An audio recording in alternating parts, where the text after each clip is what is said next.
Ela nunca tinha amado ninguém, até conhecer o milionário que se perdeu completamente no encanto dela. O que começou como frieza se transformou na história de amor mais linda que você vai conhecer. De onde você está assistindo essa história? Se inscreve no canal e deixa o like, porque o destino desses dois vai te fazer chorar e acreditar no amor de novo. O vestido branco rasgado estava jogado sobre os azulejos portugueses como um cisne ferido. As pérolas espalhadas pela escadaria colonial como lágrimas cristalizadas no tempo. Ela havia fugido do próprio casamento há menos de uma hora, deixando 300 convidados boquiabertos e um noivo humilhado diante do altar da igreja de Nossa Senhora do Rosário dos Pretos.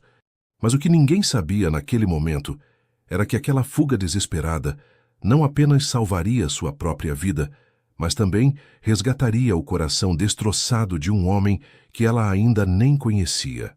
Os sapatos de salto descansavam abandonados no último degrau, como evidência de uma Cinderela que havia fugido, não em direção ao príncipe, mas para longe dele. Os sinos da igreja ainda ressoavam em seus ouvidos, enquanto corria descalça pelas ladeiras de paralelepípedos do Pelourinho. O vento quente da Baía de Todos os Santos, trazendo o cheiro de dendê, acarajé e maresia. A jovem de 26 anos era conhecida em toda Salvador por 3 características que a tornavam inesquecível. Sua pontualidade inabalável, nunca chegava nenhum minuto atrasada, seguindo a tradição familiar de respeito quase religioso ao tempo. Seus cadernos repletos de listas detalhadas para cada aspecto da vida, e sua incapacidade desconcertante de demonstrar afeto físico. Enquanto outras mulheres se beijavam nas bochechas e se abraçavam naturalmente ao se cumprimentar, ela permanecia rígida, como uma estátua, quando alguém tentava tocá-la. Aquela frieza não era escolha. Era uma prisão invisível, construída por anos de decepções silenciosas. Seu nome era Clarice Ferreira Santos, e ela havia passado toda a sua vida tentando decifrar por que seu coração parecia feito de mármore, quando todos os outros pareciam ter corações de carne pulsante. Havia memorizado versos de Vinícius de Moraes e Cecília Meirelles, havia ensaiado expressões de carinho diante do espelho, havia fingido emoções que nunca brotavam genuinamente. O noivo que esperava no altar era apenas mais uma tentativa fracassada de se encaixar no molde que a sociedade baiana esperava dela. Quando o padre Antônio perguntou se ela aceitava Rodrigo Almeida como seu esposo, algo dentro dela gritou tão alto que não conseguiu mais fingir. As palavras morreram em sua garganta. Suas mãos começaram a tremer incontrolavelmente. E antes que pudesse raciocinar, suas pernas já a estavam levando para a porta lateral da igreja, seus pés tropeçando no véu bordado à mão por sua avó. Agora, escondida no pequeno apartamento que alugava sobre um ateliê de artesanato na Rua das Laranjeiras, olhava o vestido destroçado e se perguntava se finalmente havia enlouquecido. Seu celular vibrava sem cessar, com mensagens furiosas de sua mãe, preocupadas de suas irmãs, confusas de suas amigas. Mas ela simplesmente olhava pela janela para a Praça da Sé, observando como a vida continuava indiferente à sua catástrofe pessoal. Turistas fotografando o casario colonial, vendedores ambulantes oferecendo fitinhas do Senhor do Bonfim, senhoras baianas com seus tabuleiros de acarajé. O que Clarice não sabia era que naquele exato momento, a menos de 3 quilômetros de distância, no movimentado Porto de Salvador, um homem de 38 anos chamado Vicente Nogueira observava o mesmo oceano e se fazia perguntas similares sobre sua capacidade de voltar a confiar no amor. Vicente Nogueira havia retornado a Salvador há apenas 2 meses, depois de passar 5 anos em Tóquio, gerenciando exportações de pescados brasileiros para o mercado asiático. Não havia voltado por nostalgia, mas por necessidade. A empresa familiar que seu pai havia construído durante 40 anos estava à beira da falência, vítima da má gestão de seu irmão mais novo e das dívidas acumuladas durante sua ausência. Mas a verdadeira razão de seu exílio voluntário no Japão era muito mais dolorosa do que qualquer problema financeiro. 2 anos antes de partir, seu relacionamento de 8 anos com Fernanda havia terminado da maneira mais devastadora possível. Ela estava tendo um caso com seu melhor amigo há mais de 2 anos, e ele havia sido o último a descobrir. Não havia perdido apenas o amor de sua vida e seu confidente mais próximo, mas também sua confiança em sua própria capacidade de ler as pessoas. A dor não havia sido só a traição em si, mas a humilhação de ter se entregado completamente a alguém que nunca havia sido sincera. Havia dedicado anos a salvar aquele relacionamento tóxico, adiando sonhos profissionais, ignorando sinais de alerta, acreditando que o amor verdadeiro exigia sacrifício incondicional. Quando finalmente descobriu a verdade, não restava nada dele exceto um casco vazio de quem havia sido. Tóquio havia sido seu refúgio, uma cidade onde ninguém o conhecia, onde podia se reinventar, onde as regras sociais eram tão diferentes que não precisava fingir ser o Vicente de sempre. Mas mesmo ali, a dor o havia seguido como uma sombra. Havia se enterrado no trabalho, aprendendo japonês com obsessão, dominando as complexidades do mercado de frutos do mar de alta gastronomia, transformando seu sofrimento em expertise profissional. Agora, de volta à sua cidade natal, encontrava-se na estranha posição de ter que reconstruir não apenas o negócio familiar, mas também sua própria identidade. A empresa Nogueira em Filhos havia sido fundada por seu avô em 1965, especializada na captura e exportação de lagosta, camarão e peixes nobres da costa nordestina. Sob a gestão de seu pai, a empresa havia prosperado, construindo relações com os melhores restaurantes do Brasil e da Europa. Mas seu irmão Leonardo, deixado no comando durante sua ausência, havia tomado decisões desastrosas, empréstimos mal calculados, contratos com fornecedores pouco confiáveis, descuido no controle de qualidade. Quando Vicente recebeu a ligação desesperada de sua mãe, implorando que voltasse, a empresa estava há 3 meses da falência total. As primeiras semanas haviam sido um turbilhão de reuniões com bancos, negociações com credores, demissões dolorosas de funcionários que conhecia desde criança. Cada decisão difícil lhe recordava por que havia fugido em primeiro lugar: o peso das expectativas familiares, a responsabilidade de sustentar um legado que nunca havia pedido, o medo constante de decepcionar as pessoas que amava. Sua mãe, Beatriz Nogueira, era uma mulher de 70 anos que havia perdido sua centelha vital depois de adoecer gravemente durante o carnaval do ano anterior. Uma pneumonia que quase a matou a havia deixado frágil, com os pulmões debilitados e o espírito apagado. Ver seu filho mais velho de volta havia devolvido um pouco de luz aos seus olhos, mas Vicente sabia que ela percebia que ele também estava quebrado por dentro, embora tentasse esconder atrás de ternos impecáveis e sorrisos profissionais. Era terça-feira de manhã, 3 semanas depois de seu retorno, quando decidiu visitar o mercado do peixe pela primeira vez desde sua infância.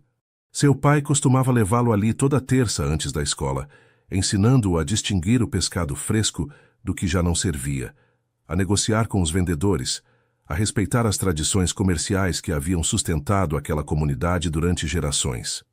O mercado continuava sendo o mesmo caos organizado que recordava.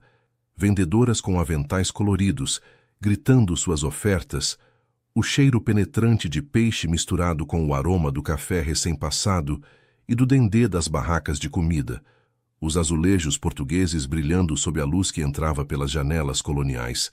Era como voltar para casa, mas para uma casa que já não lhe pertencia completamente. Foi ali, entre bancas de camarão e peixe, que a viu pela primeira vez. Clarice levava 3 semanas se escondendo do mundo. Havia deixado temporariamente seu trabalho no Arquivo Público do Estado da Bahia, alegando uma doença que não tinha, evitava sua família, que a chamava a toda hora, e só saía de seu apartamento às terças-feiras pela manhã bem cedo para fazer compras no mercado, quando sabia que havia menos chances de encontrar conhecidos. O escândalo do casamento cancelado havia percorrido Salvador como fogo em palha seca. Era uma cidade onde todos conheciam todos, onde as histórias se multiplicavam e distorciam a cada repetição. Rodrigo, seu ex-noivo, havia sido mais do que compreensivo publicamente, o que só piorava as coisas. Ele era pintado como o noivo perfeito injustamente abandonado, enquanto ela era a mulher fria, calculista, que havia partido o coração dele sem explicação. Mas o que realmente a atormentava não eram as fofocas, e sim a terrível clareza que havia ganhado depois de fugir.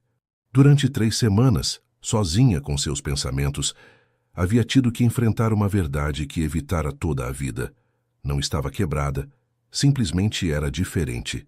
Sua incapacidade de sentir amor romântico intenso não era um defeito que pudesse corrigir com esforço suficiente, mas talvez simplesmente a maneira como era feita. Na manhã de terça-feira, vestida com um simples vestido de algodão azul e o cabelo cacheado preso em um coque despojado, caminhava entre as bancas do mercado com seu caderno gasto, anotando preços e fazendo cálculos mentais de seu orçamento. A rotina a acalmava. A previsibilidade de saber qual vendedora teria os melhores camarões, que hora havia menos multidão, que caminho tomar para evitar as sessões mais barulhentas. Estava negociando o preço de tomates com Dona Conceição, uma vendedora idosa que usava um avental verde brilhante e que a conhecia desde criança, quando sentiu que alguém a observava. Não era o olhar curioso dos fofoqueiros que tentavam captar algum detalhe suculento para compartilhar, mas algo diferente. Uma atenção silenciosa e respeitosa que fazia sua pele formigar de uma maneira estranha. Virou-se e o viu pela primeira vez. Vicente Nogueira estava a alguns metros de distância, fingindo examinar umas caixas de camarão, mas era óbvio que estava olhando para ela.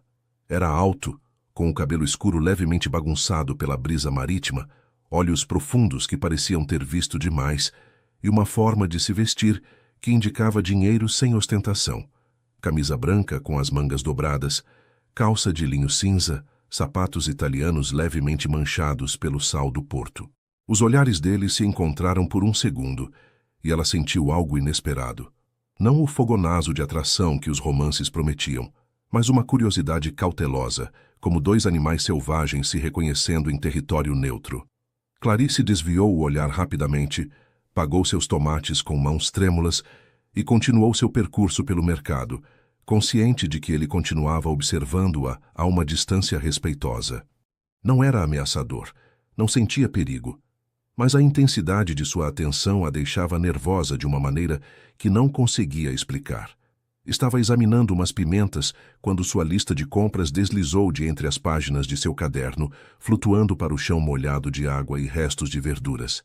Antes que pudesse se abaixar, ele já estava ali, recolhendo o papel com movimentos precisos e cuidadosos. "Você deixou cair isso", disse com voz profunda, levemente rouca, com sotaque baiano suavizado por anos de ausência.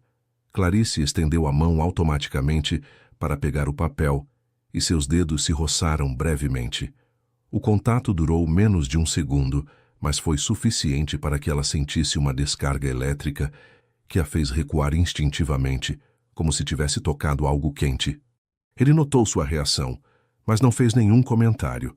Apenas sorriu com uma mistura de compreensão e tristeza que sugeria que ele também conhecia a dor de ser diferente. "Obrigada", murmurou Clarice, pegando o papel sem voltar a tocá-lo, suas bochechas ardendo com uma vergonha inexplicável. "Clarice Ferreira", leu ele do nome escrito no topo da lista, antes que ela pudesse impedir. "Minha mãe fala de você. Diz que você é a única pessoa no arquivo que realmente entende os manuscritos antigos." Ela o olhou surpresa. "Sua mãe?" "Beatriz Nogueira. Ela vai ao arquivo quase toda semana desde que se recuperou da doença. Diz que a poesia brasileira do século XIX é melhor remédio do que qualquer coisa que os médicos receitem. Às vezes, os fios do destino se tecem tão finamente que mal conseguimos vê-los, até que de repente se tornam impossíveis de ignorar." O nome Nogueira ressoou em sua mente como um sino de alarme, mas não conseguiu identificar por quê. Conhecia Beatriz, é claro. Uma senhora elegante e melancólica que passava horas na sala de leitura do arquivo, manuseando com reverência as cartas de Machado de Assis e os tratados de Castro Alves. Haviam desenvolvido uma amizade silenciosa, baseada no respeito mútuo pelo conhecimento antigo, trocando poucas palavras, mas muitos olhares de compreensão sobre manuscritos particularmente belos. Sua mãe é uma mulher extraordinária, disse Clarice, encontrando terreno seguro em falar de terceiros em vez de sobre si mesma. É sim, concordou Vicente, e por um momento a dor atravessou seu rosto como uma sombra. Embora já não seja a mesma desde que ficou doente, é como se tivesse deixado parte de sua alegria naquela cama de hospital. Houve um silêncio desconfortável enquanto ambos processavam a vulnerabilidade acidental daquele comentário. Nenhum dos dois sabia como continuar. Ela, desajeitada com interações sociais normais. Ele, consciente demais de ter compartilhado algo pessoal com uma estranha. Foi Dona Conceição quem quebrou o momento, gritando de sua banca: "Menina Clarice, vai levar essas pimentas ou não? Tenho outros clientes esperando." Clarice se sobressaltou como se acordasse de um sonho. Murmurou uma despedida apressada e praticamente fugiu para a banca de Dona Conceição, seu coração batendo com uma intensidade que não lembrava ter sentido nunca. Vicente a observou se afastar, um sorriso triste curvando seus lábios.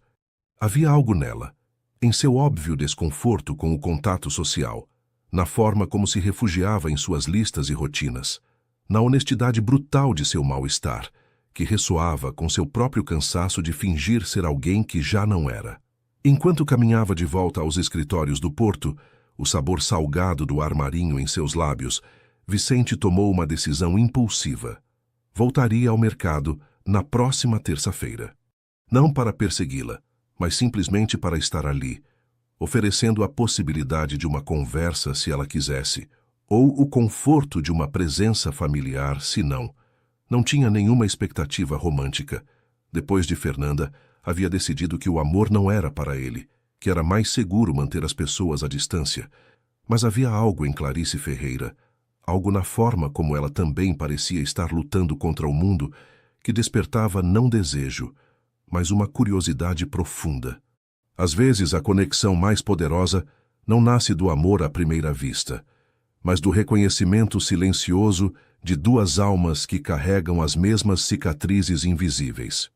Durante as 4 semanas seguintes, as terças-feiras pela manhã no mercado do peixe se tornaram um ritual não falado entre Clarice e Vicente. Ele chegava por volta das 8h30, quando o sol começava a esquentar as ruas de paralelepípedos e o cheiro de café recém-passado se misturava com o aroma de peixe fresco. Ela sempre estava ali antes, meticulosa em sua pontualidade, movendo-se entre as bancas com seu caderno e sua rota cuidadosamente planejada. Nas primeiras terças-feiras, simplesmente trocavam cumprimentos corteses. Um bom dia, quando seus caminhos se cruzavam, um sorriso breve mas genuíno, nada mais.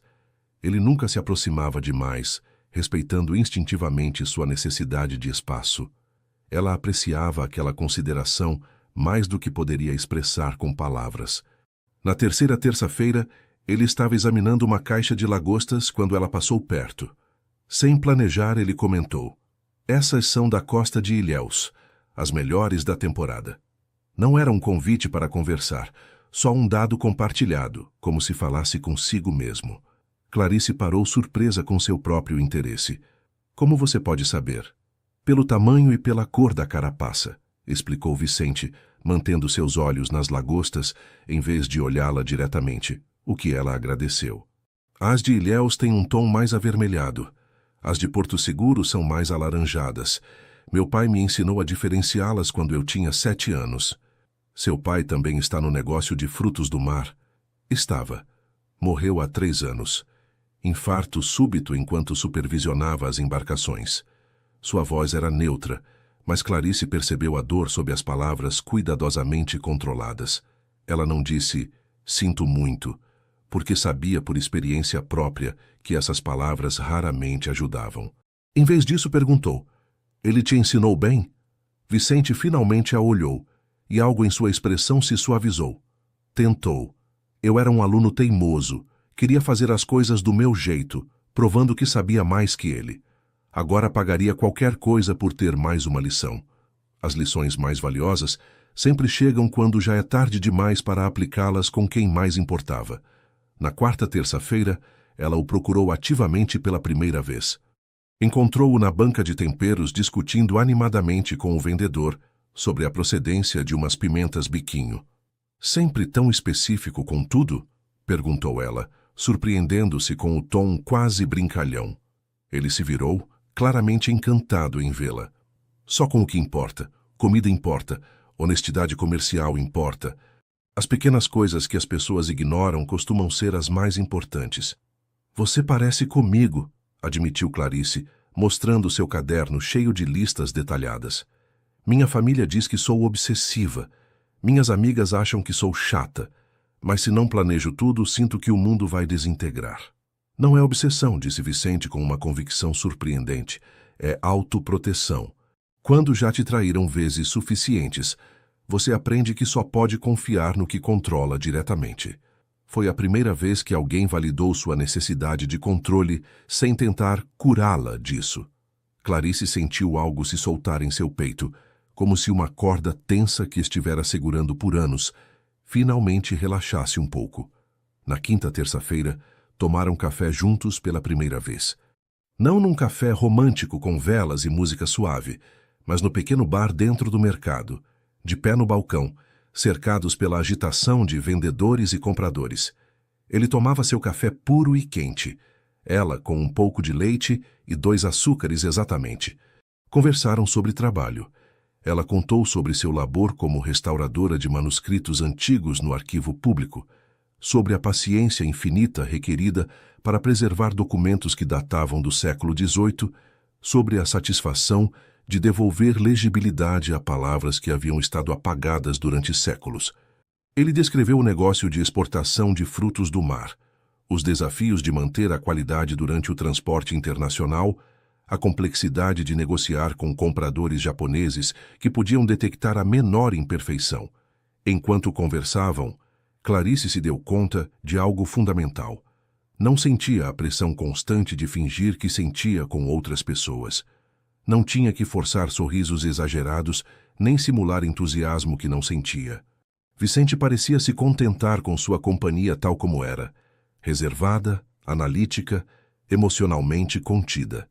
Na sexta terça-feira, chovia. Uma daquelas chuvas baianas que chegavam do mar sem aviso, encharcando as ruas em minutos. O mercado estava quase vazio, só os vendedores mais dedicados e uns poucos compradores necessitados. Clarice chegou pontual como sempre, seu guarda-chuva preto pingando água sobre os azulejos portugueses.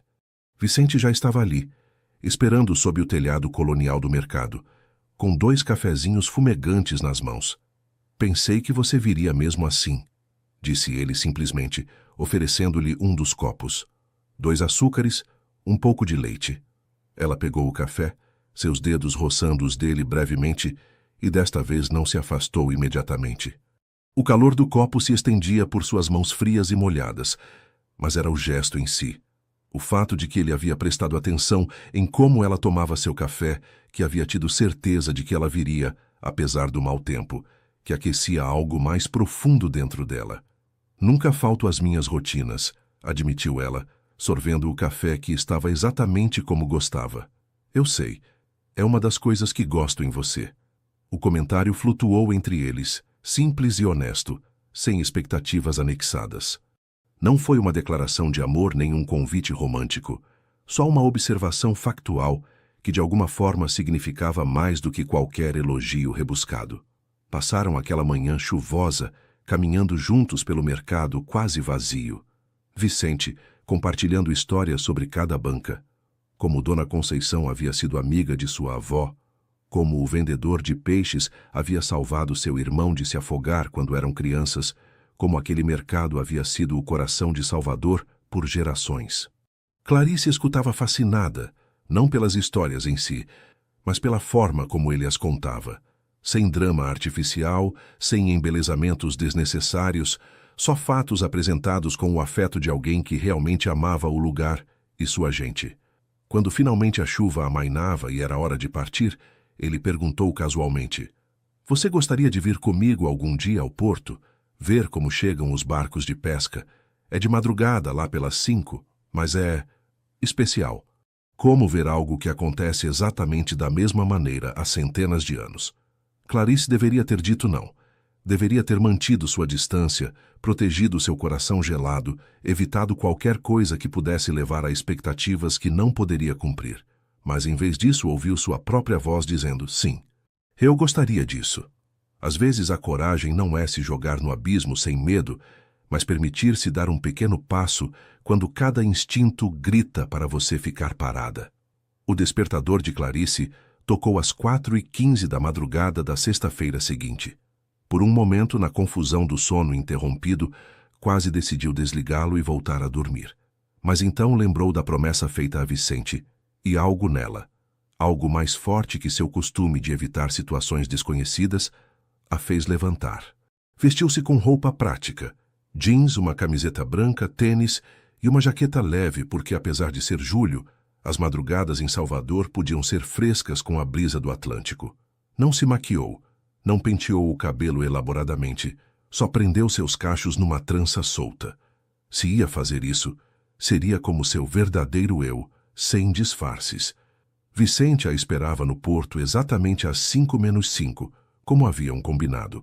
Usava roupa de trabalho, calça jeans escura, botas de borracha até os joelhos, uma camisa de manga comprida arregaçada até os cotovelos, e estava tomando café de uma garrafa térmica. Quando a viu chegar, seu sorriso foi genuíno e caloroso, mas sem efusividade avassaladora. Pensei que talvez você tivesse mudado de ideia, admitiu ele, oferecendo-lhe a garrafa térmica. Eu também, confessou Clarice, tomando um gole do café forte e amargo, sem açúcar desta vez. Mas aqui estou. O porto àquela hora era um mundo completamente diferente da Salvador diurna que ela conhecia. As embarcações se balançavam suavemente na água escura que refletia as luzes amarelas dos cais. O cheiro de sal, algas e peixe era intenso e penetrante. Pescadores com rostos curtidos pelo sol e vento preparavam suas redes, conversando em voz baixa naquele português baiano fechado que às vezes soava quase como outro idioma. Vicente a guiou pelo cais principal até onde os barcos de pesca, aquelas embarcações tradicionais que pareciam não ter mudado em décadas, estavam começando a chegar com a captura da noite. Ele cumprimentava cada pescador pelo nome, perguntava pelas famílias, brincava na linguagem peculiar de homens que se conheciam desde meninos. A pesca artesanal é uma arte, explicou Vicente, enquanto observavam os pescadores descarregar as caixas de lagosta e camarão. Não é pesca moderna com sonar e tecnologia. É ler o mar, conhecer as correntes, respeitar as migrações. Meu bisavô pescava exatamente dessa maneira em 1930, meu avô, meu pai. Agora, eu. Clarice observava fascinada como ele inspecionava cada caixa com mãos experientes, pressionando a carne para verificar a firmeza, examinando as brânquias para confirmar frescor, cheirando perto da cauda, onde os primeiros sinais de decomposição apareceriam. Não havia nada automático em seu processo. Cada peixe recebia o mesmo escrutínio cuidadoso. Como você aprendeu tudo isso? Perguntou ela, genuinamente curiosa. Da mesma forma que você aprendeu a restaurar manuscritos, suponho, respondeu ele, sem tirar os olhos de uma lagosta particularmente grande. Paciência. Atenção aos detalhes. Anos cometendo erros e aprendendo com eles. E um mestre que se importava o suficiente para te ensinar corretamente. Passaram as 2 horas seguintes assim. Ele trabalhando, ela observando, conversas breves intercaladas com longos silêncios confortáveis. Clarice se surpreendeu ao se sentir relaxada de uma maneira que raramente experimentava. Não havia expectativas sociais ali, não precisava sorrir constantemente ou fingir entusiasmo. Podia simplesmente existir no mesmo espaço que ele, enquanto ambos se concentravam no que era real e tangível. Quando o sol começou a se levantar sobre o horizonte, pintando o céu de rosas e dourados, Vicente finalmente parou para fazer uma pausa. Sentaram-se na beira do cais com as pernas penduradas sobre a água, que agora brilhava com a primeira luz do dia. Obrigado por vir, disse ele depois de um tempo. Sei que não é o tipo de encontro que a maioria das pessoas consideraria romântico. Não é um encontro, corrigiu Clarice automaticamente, e então se arrependeu de quão brusca soava. O que quero dizer é, não sou boa com encontros românticos. Não sou boa com romance em geral. Não sou como outras mulheres. Vicente a olhou com uma expressão que ela não conseguia decifrar completamente. Algo entre compreensão e alívio.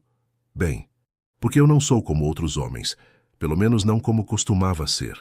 O romance tradicional, não acredito mais nisso. As grandes promessas, os gestos dramáticos, as palavras bonitas que não significam nada. Tudo isso me falhou antes.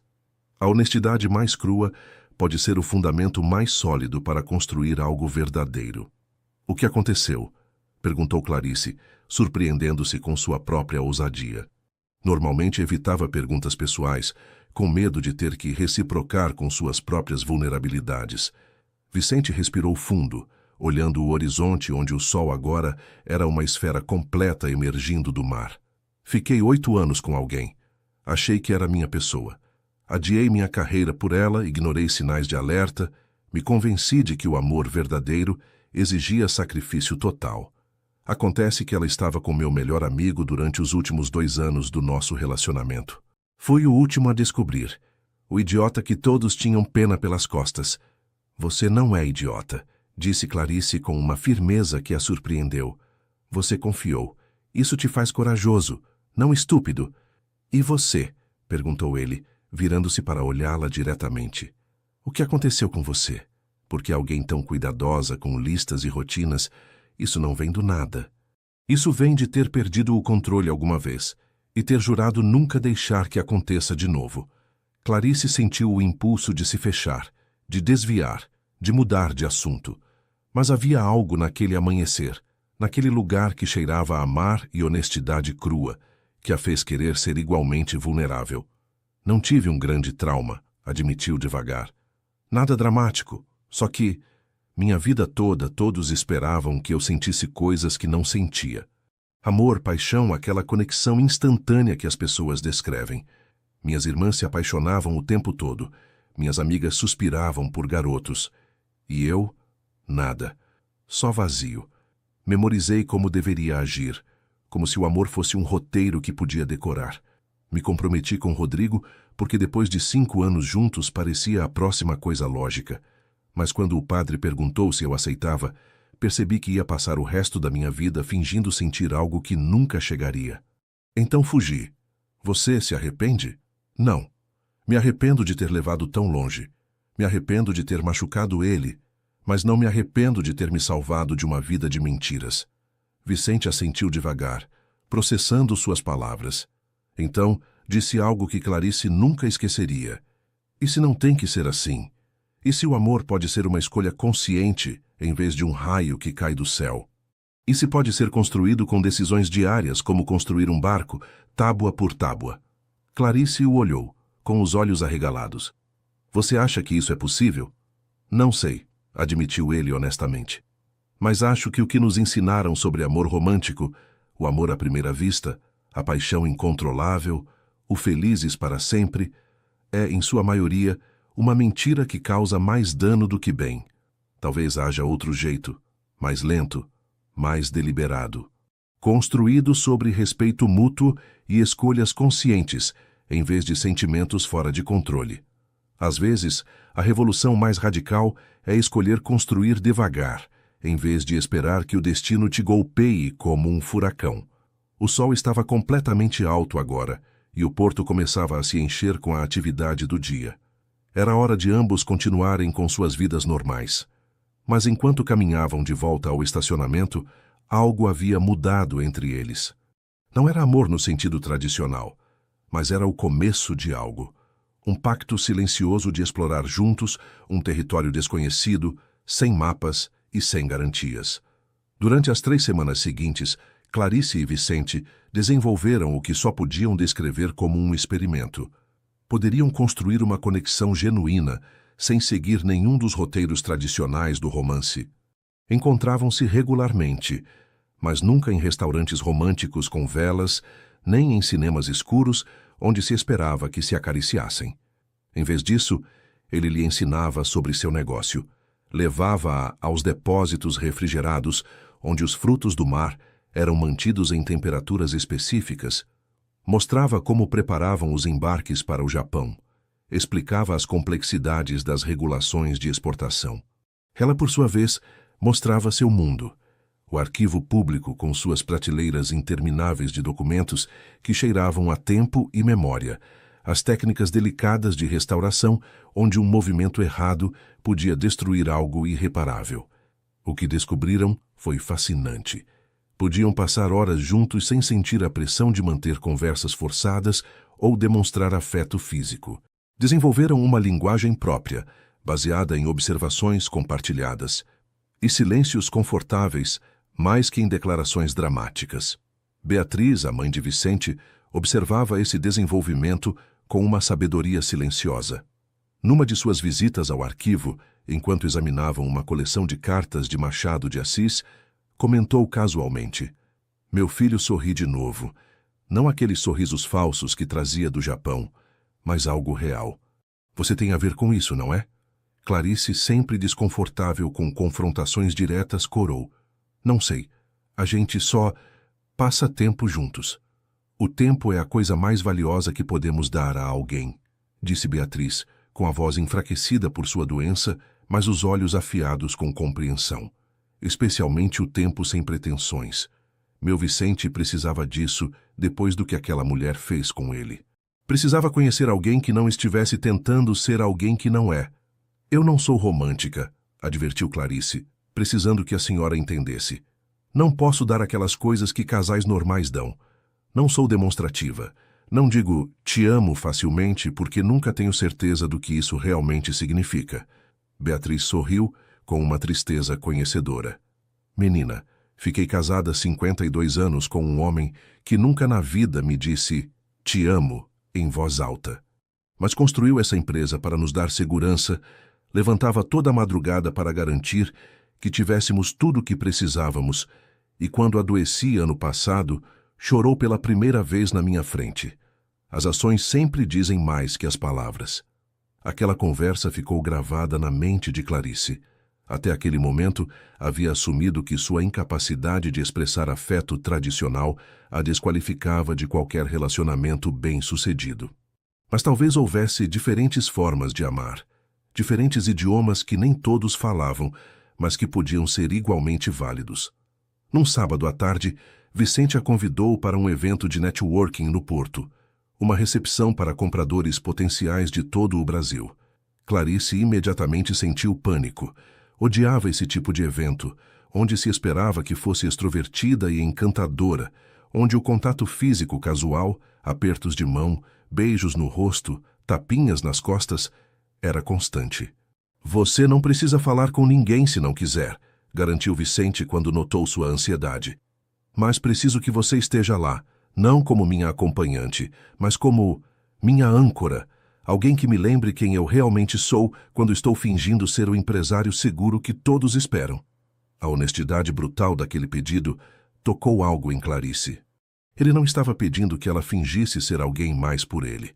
Estava admitindo que ele também estava fingindo e precisava de alguém que conhecesse a verdade. A recepção foi tão horrível quanto Clarice havia antecipado. O salão de eventos estava cheio de gente bebendo caipirinha barata e falando alto demais. O ar-condicionado não funcionava direito e todos pareciam se conhecer, exceto ela. Vicente se transformava quando falava com clientes potenciais. Sua voz ficava mais profunda e autoritária, sua risada mais alta, seus gestos mais expansivos. Era uma performance, e ela era provavelmente a única pessoa no salão que conseguia ver. Durante um intervalo, ele a encontrou escondida na varanda, olhando o porto enquanto o sol se punha. Não disse nada, apenas ficou ao seu lado, e gradualmente sua respiração se normalizou. Sua postura relaxou, sua máscara social deslizou. "Odeio isso", admitiu finalmente. "Fingir que me importo se alguém gosta do meu camarão, quando na verdade só estou tentando salvar o legado do meu pai. Fingir que sou esse empresário brilhante, quando metade do tempo não tenho ideia do que estou fazendo." "Você está se saindo bem", disse Clarice com sua franqueza característica. "Eu os vi. Eles te respeitam, acreditam em você. Mas você vê o problema? Eles acreditam porque estou mentindo convincentemente. Exatamente o que Fernanda fez comigo. No que isso me transforma? A linha entre adaptação social necessária e traição ao eu verdadeiro é mais fina do que ninguém quer admitir. Clarice considerou isso cuidadosamente antes de responder. Te transforma em alguém que faz o necessário para sobreviver.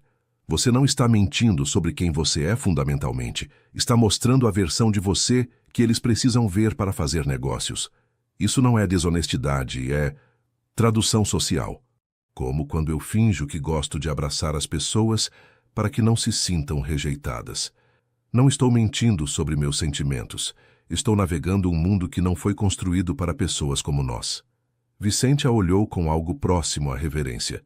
Quando você ficou tão sábia? Não sou sábia. Só estou cansada de me sentir culpada por ser diferente.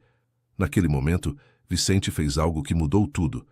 Estendeu sua mão para ela, palma para cima, sem se aproximar mais. Era um convite, não uma exigência. Ela podia pegar sua mão ou não. Ele respeitaria qualquer escolha. Clarice olhou a mão estendida por um longo momento. Em sua cabeça, uma guerra se travava entre o instinto de recuar e o desejo novo de se conectar. Finalmente, devagar e deliberadamente, colocou sua mão sobre a dele. O contato não trouxe o fogo que os romances prometiam. Não houve faíscas elétricas, nem explosões de paixão. Mas havia calor, solidez, a sensação reconfortante de estar ancorada a algo real, num mundo que frequentemente parecia caótico e avassalador demais. Ficaram assim por vários minutos, de mãos dadas em silêncio, observando as últimas luzes do dia se desvanecendo sobre o Atlântico. Nenhum dos dois falou porque às vezes as palavras só arruinam a perfeição de um momento simples. Os gestos mais pequenos exigem a maior coragem quando cada instinto grita para você se proteger. Quando finalmente voltaram à recepção, algo fundamental havia mudado. Clarice não se sentia mais como uma intrusa no mundo de Vicente, mas como uma aliada. E ele não se sentia completamente sozinho em sua atuação necessária, porque sabia que pelo menos uma pessoa naquele salão via e aceitava quem ele era realmente atrás da máscara. O experimento estava funcionando. Devagar, dolorosamente, 1 milímetro de cada vez, estavam construindo algo real no meio de um mundo de fingimentos. Agosto chegou a Salvador com um calor sufocante que transformava as ruas em fornos e o ar em algo quase sólido. Mas o clima era a menor das preocupações de Vicente.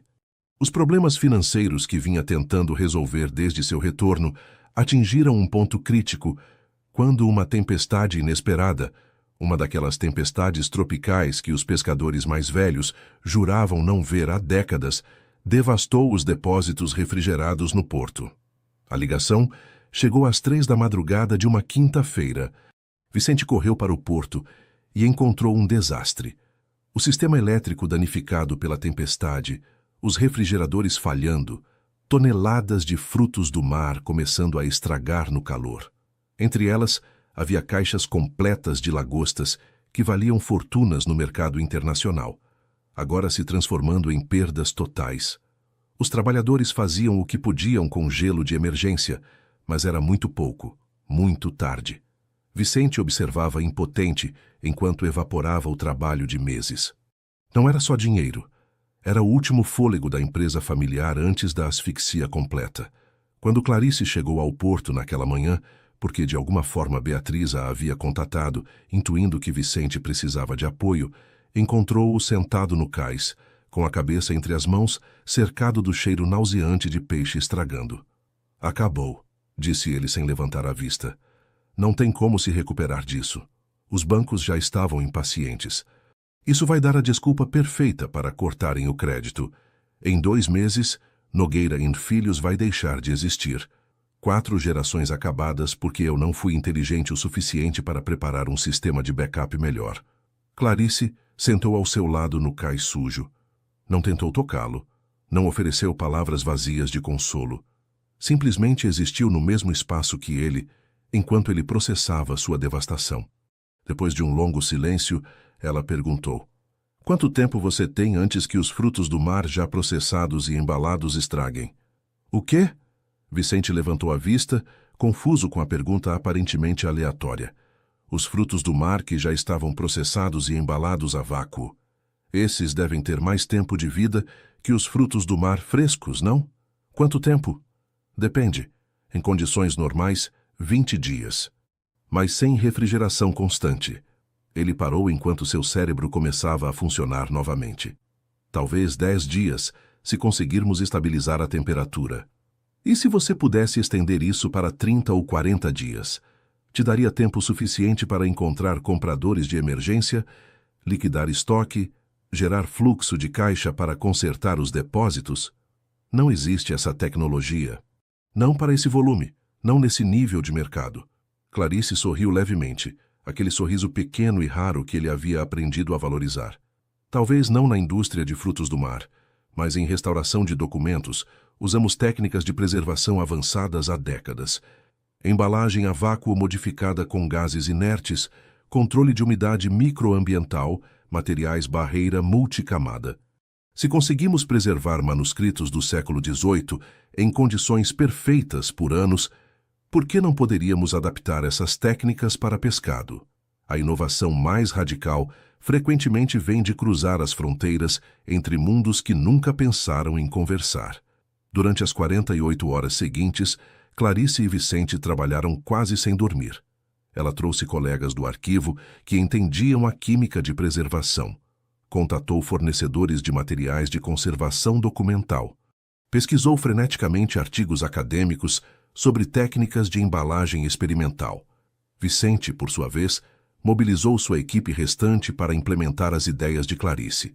Compraram materiais de embalagem especializados, reconfiguraram as linhas de processamento, trabalharam contra o relógio para reembalar todo o estoque salvável usando as novas técnicas. Não foi perfeito. Perderam cerca de 40% do estoque de qualquer forma. Mas os 60% restantes, graças às inovações de embalagem de Clarice, sobreviveriam tempo suficiente para serem vendidos. Vicente conseguiu compradores de emergência em São Paulo e Rio de Janeiro, aceitando margens de lucro menores só para gerar fluxo de caixa imediato. Ligou cobrando favores de contatos no Japão que lhe deviam de seus anos em Tóquio. Negociou extensões com os bancos, mostrando as novas técnicas de preservação como evidência de inovação empresarial. Foi exaustivo, estressante, e houve momentos em que ambos tiveram certeza de que falhariam, mas trabalhando juntos, complementando as habilidades um do outro, conseguiram o impossível. No processo, Clarice descobriu algo sobre si mesma. Era incrivelmente competente em crises. Toda sua vida havia acreditado que sua necessidade de controle e planejamento era uma fraqueza, um sinal de sua incapacidade de fluir com a vida. Mas nesse desastre, essas mesmas qualidades se tornaram seu superpoder. Enquanto outros entravam em pânico, ela criava listas, organizava prioridades, encontrava soluções metódicas para problemas aparentemente insolúveis. Vicente a observava trabalhar com uma mistura de espanto e gratidão. Ali estava essa mulher que se descrevia como emocionalmente fria, trabalhando 18 horas por dia para salvar o negócio de sua família, sem pedir nada em troca, sem drama, sem expectativas. Suas ações diziam mais que 1000 declarações de amor. Uma noite tarde, depois de finalmente garantir um contrato grande com uma rede de restaurantes em São Paulo, Vicente encontrou Clarice dormindo em seu escritório, a cabeça descansando sobre uma pilha de especificações técnicas de materiais de embalagem. Tinha manchas de tinta nas mãos e círculos escuros sob os olhos.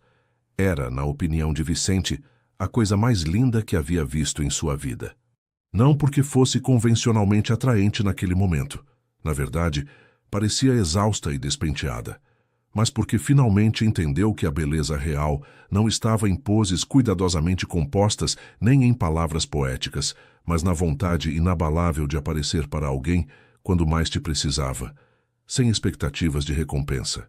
Muito suavemente, para não acordá-la, cobriu seus ombros com sua jaqueta. Então sentou no chão ao lado de sua cadeira, simplesmente fazendo vigília enquanto ela dormia, protegendo seu descanso tanto quanto ela havia protegido seu negócio. O amor verdadeiro se revela não nos momentos de triunfo brilhante, mas nas trincheiras do desastre compartilhado, onde as máscaras caem porque não há energia para mantê-las. Quando Clarice acordou horas depois e encontrou Vicente dormindo no chão ao lado dela, com sua jaqueta ainda sobre seus ombros, algo se quebrou no gelo de seu coração. Não foi um descongelamento dramático, mas uma rachadura pequena, porém significativa. Através dessa rachadura, infiltrou algo quente e assustador, o começo do que poderia eventualmente se tornar amor. A crise financeira foi superada, mas deixou Vicente num estado de vulnerabilidade que não experimentava desde o fim de seu relacionamento com Fernanda. Havia estado tão focado em ser forte, em reconstruir a empresa, em provar que podia lidar com tudo sozinho, que quando finalmente teve um momento para respirar, todo o estresse acumulado o golpeou de uma vez. Começou a ter ataques de pânico. Acordava no meio da noite com o coração acelerado, certo de que havia esquecido algo crucial que arruinaria tudo de novo. Verificava compulsivamente os sistemas de refrigeração, às vezes 3 ou 4 vezes por noite. Perdeu peso porque estava ansioso demais para comer adequadamente. Clarice notou as mudanças, como suas mãos tremiam levemente quando pensava que ninguém estava olhando, como seus olhos pareciam vítreos de falta de sono, como seu sorriso, antes genuíno embora raro, agora era forçado e frágil. Numa manhã de terça-feira no mercado, quando haviam retomado seu ritual semanal depois da crise, ela observou como ele deixou cair seu café. O copo de plástico se espatifou no chão, o líquido escuro se espalhando sobre os azulejos coloridos, e Vicente simplesmente ficou olhando como se não soubesse o que fazer. "Vicente", disse ela suavemente, "você não está bem." "Estou bem", mentiu automaticamente. "Só cansado." "Foi um mês difícil." "Não, você não está bem e precisa de ajuda." A palavra ajuda pareceu quebrar algo nele. Seus olhos se encheram de lágrimas que tentou desesperadamente piscar. "Não posso me dar ao luxo de não estar bem. Tem gente demais dependendo de mim. A empresa, os funcionários, minha mãe. Se eu desmoronar, todos desmoronam comigo." "Isso não é verdade", disse Clarice com aquela franqueza brutal que era simultaneamente sua fraqueza e sua força. "Você construiu uma boa equipe. A empresa vai sobreviver se você tirar 2 semanas para cuidar da sua saúde mental. Mas não vai sobreviver se você tiver um colapso completo e acabar hospitalizado. Já vi isso antes. Meu pai se matou trabalhando, literalmente, porque achava que era indispensável. Não era. Ninguém é. A coragem não está em nunca cair, mas em admitir quando você não consegue mais se levantar sozinho." Aquela conversa levou Vicente a fazer algo que nunca havia considerado: buscar ajuda profissional. Começou a ver um psicólogo especializado em trauma e ansiedade. As primeiras sessões foram brutais, forçando-o a confrontar não só o estresse recente, mas também o trauma não processado da traição de Fernanda, a morte de seu pai, e anos de reprimir suas emoções atrás de uma fachada de competência profissional. Uma das tarefas que seu psicólogo lhe deu foi escrever uma carta para Fernanda que nunca enviaria, expressando tudo que nunca lhe havia dito. Vicente resistiu por semanas, insistindo que já havia superado aquilo, que não precisava reviver aquela dor. Mas, finalmente, numa noite tarde em seu escritório vazio, começou a escrever. As palavras fluíram como uma torrente. Raiva pela traição, dor pelos anos desperdiçados, mas também, e isso o surpreendeu, gratidão pela lição aprendida. Porque se Fernanda não o tivesse destruído tão completamente, nunca teria sido forçado a se reconstruir de uma maneira mais autêntica. Nunca teria conhecido Clarice. Nunca teria aprendido que o amor podia ser uma escolha consciente em vez de um vício emocionalmente volátil. Quando Clarice chegou a seu escritório naquela noite, porque haviam desenvolvido o hábito de trabalhar juntos nas tardes, ela com seus manuscritos, ele com suas faturas e contratos, encontrou-o com a carta nas mãos, lágrimas secas em suas bochechas. "Quer falar sobre isso?" perguntou ela, embora fazer perguntas pessoais ainda a deixasse desconfortável. "Estava escrevendo uma carta para minha ex", explicou Vicente. "Meu terapeuta diz que preciso processar a traição antes de poder seguir em frente completamente. E você já conseguiu?" "Processar?" Não. Mas acho que estou começando a entender algo importante. Ela não me destruiu porque eu era fraco ou idiota. Me destruiu porque fui honesto, vulnerável e confiante. Essas não são fraquezas. São forças que ela não soube valorizar. Clarice considerou isso cuidadosamente. Então disse algo que vinha pensando há semanas, mas tinha medo de expressar. Eu também fui à terapia, depois de fugir do meu casamento. Só 2 sessões antes de decidir que não era para mim. Por que parou? Porque a terapeuta ficava tentando descobrir que trauma havia causado minha dificuldade de me conectar emocionalmente. Tinha certeza de que eu devia ter sido abusada, ou negligenciada ou algo dramático. Quando insisti que simplesmente sou assim, ela não acreditou. Como se ser diferente emocionalmente só pudesse ser resultado de dano. Às vezes, o mundo prefere inventar trauma, onde não existe do que aceitar que algumas pessoas simplesmente operam com fios emocionais diferentes. Isso é injusto, disse Vicente com raiva genuína em nome dela. Como se só houvesse uma forma correta de experimentar amor. Exatamente.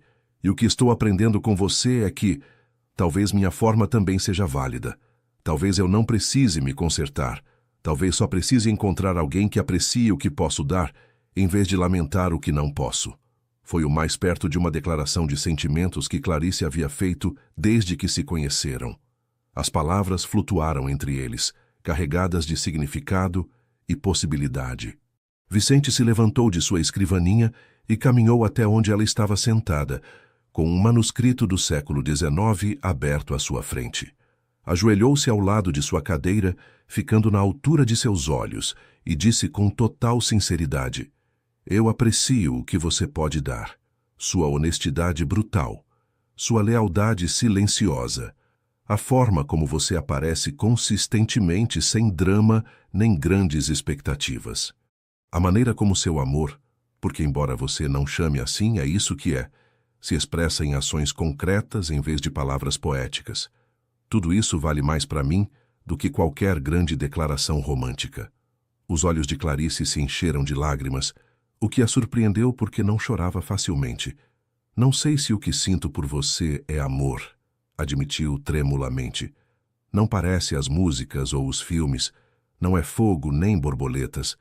É mais como gravidade. Como se agora que te conheço, orbitar ao seu redor fosse o mais natural do mundo. Isso conta como amor? Conta mais do que qualquer outra coisa que já experimentei, respondeu Vicente. E então, pela primeira vez, foi ela quem iniciou o contato físico.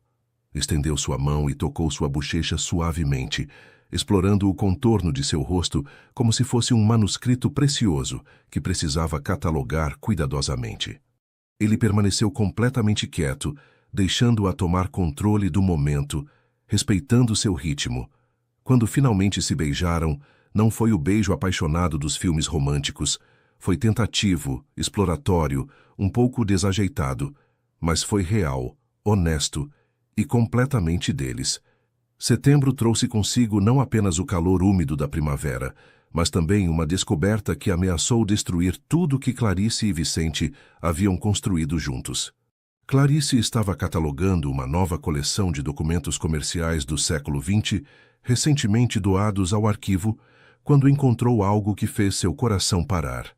Contratos de sociedade comercial de 1965 entre 2 homens chamados Antônio Ferreira e Giuseppe Nogueira. Seu avô e o avô de Vicente. A princípio pensou que devia ser coincidência. Ferreira e Nogueira eram sobrenomes comuns na Bahia.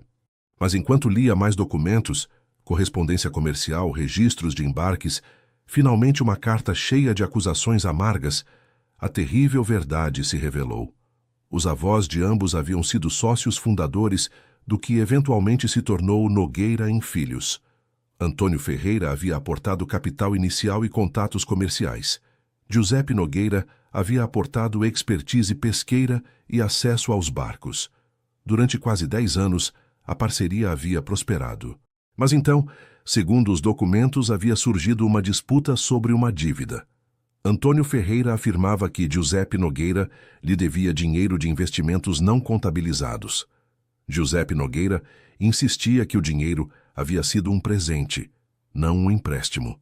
A desconfiança cresceu. As acusações se tornaram mais severas. Finalmente, em 1975, a sociedade se dissolveu em circunstâncias amargas. O pior era a carta final, escrita por Antônio Ferreira a Giuseppe Nogueira. Não quero ver sua cara nem a de nenhum Nogueira enquanto viver. Você roubou minha confiança e meu investimento. Que sua consciência te persiga pelo resto dos seus dias, ladrão e mentiroso. Jamais permitirei que nenhum descendente meu tenha contato com sua família maldita. Clarice leu aquela carta várias vezes, suas mãos tremendo. Seu avô havia amaldiçoado a família Nogueira. Havia proibido especificamente qualquer contato entre as famílias. E ali estava ela, se apaixonando, porque finalmente podia admitir que era isso que estava acontecendo, pelo bisneto daquele mesmo homem. Seria sua conexão com Vicente genuína, ou apenas o eco de um destino entrelaçado? Teria sido atraída para ele inconscientemente devido a essa história familiar? E se tudo o que sentia era só uma forma distorcida de corrigir os erros do passado? Durante 3 dias, Clarice guardou esse segredo, sentindo-se fisicamente mal cada vez que via Vicente. Finalmente, não aguentou mais. Numa tarde, em seu escritório com vista para o porto, colocou os documentos sobre sua mesa. Você precisa ver isso, disse simplesmente. Vicente leu os documentos devagar, sua expressão passando de confusão a compreensão a horror. Quando terminou, sentou pesadamente em sua cadeira, o rosto pálido. Nossos avós, sussurrou. Eram sócios. E inimigos. Vicente, meu avô amaldiçoou sua família. Especificamente proibiu qualquer contato entre nossas famílias. E se... A voz de Clarice falhou. E se nada disso foi real? E se fomos atraídos um pelo outro só porque o destino, ou o karma, ou sei lá, estava tentando consertar a inimizade deles? Não, disse Vicente firmemente, embora sua voz tremesse. Não, isso não é... Não pode ser. Mas a dúvida já havia sido plantada. Durante as 2 semanas seguintes, ambos lutaram com essa revelação. Clarice se retraiu emocionalmente, voltando aos velhos padrões de frieza e distância, convencida de que havia estado fingindo sentimentos que não eram realmente seus. Vicente, por sua vez, questionava obsessivamente cada momento que haviam compartilhado, perguntando-se se havia sido genuíno ou fabricado por forças além de seu controle. Pararam de se ver diariamente. As terças-feiras no mercado cessaram. As ligações telefônicas ficaram breves e tensas.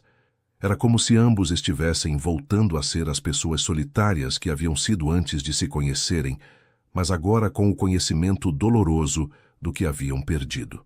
O medo do auto-engano pode destruir a verdade com a mesma eficácia de qualquer mentira externa. A mãe de Vicente, Beatriz, foi a primeira a notar a mudança.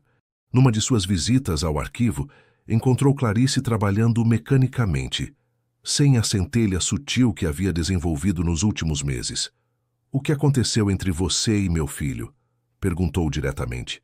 Não me diga que nada. Vivi tempo demais para não reconhecer quando 2 pessoas estão se matando, por orgulho ou medo. Clarice, exausta de guardar o segredo, contou tudo. Os documentos, a inimizade ancestral, as dúvidas que agora a consumiam. Beatriz escutou em silêncio, seus olhos velhos mais sábios processando a informação. Quando Clarice terminou, a anciã suspirou profundamente. Menina tola, meu marido, que descanse em paz, me contou essa história anos atrás. Não foi segredo, pelo menos não na nossa família. E sabe o quê?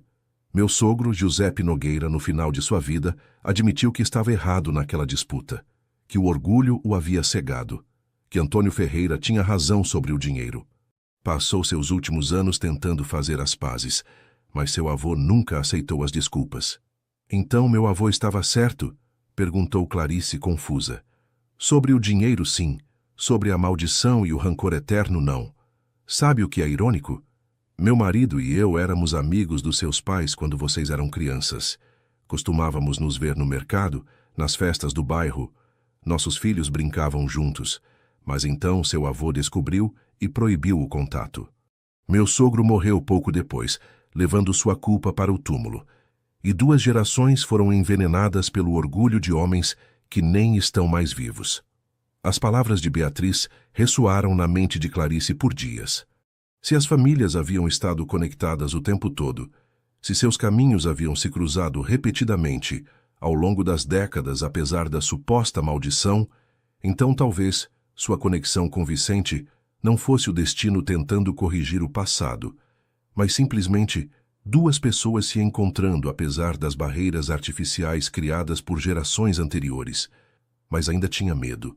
Medo de que seus sentimentos não fossem reais, de que estivesse projetando o que acreditava que deveria sentir em vez do que genuinamente sentia.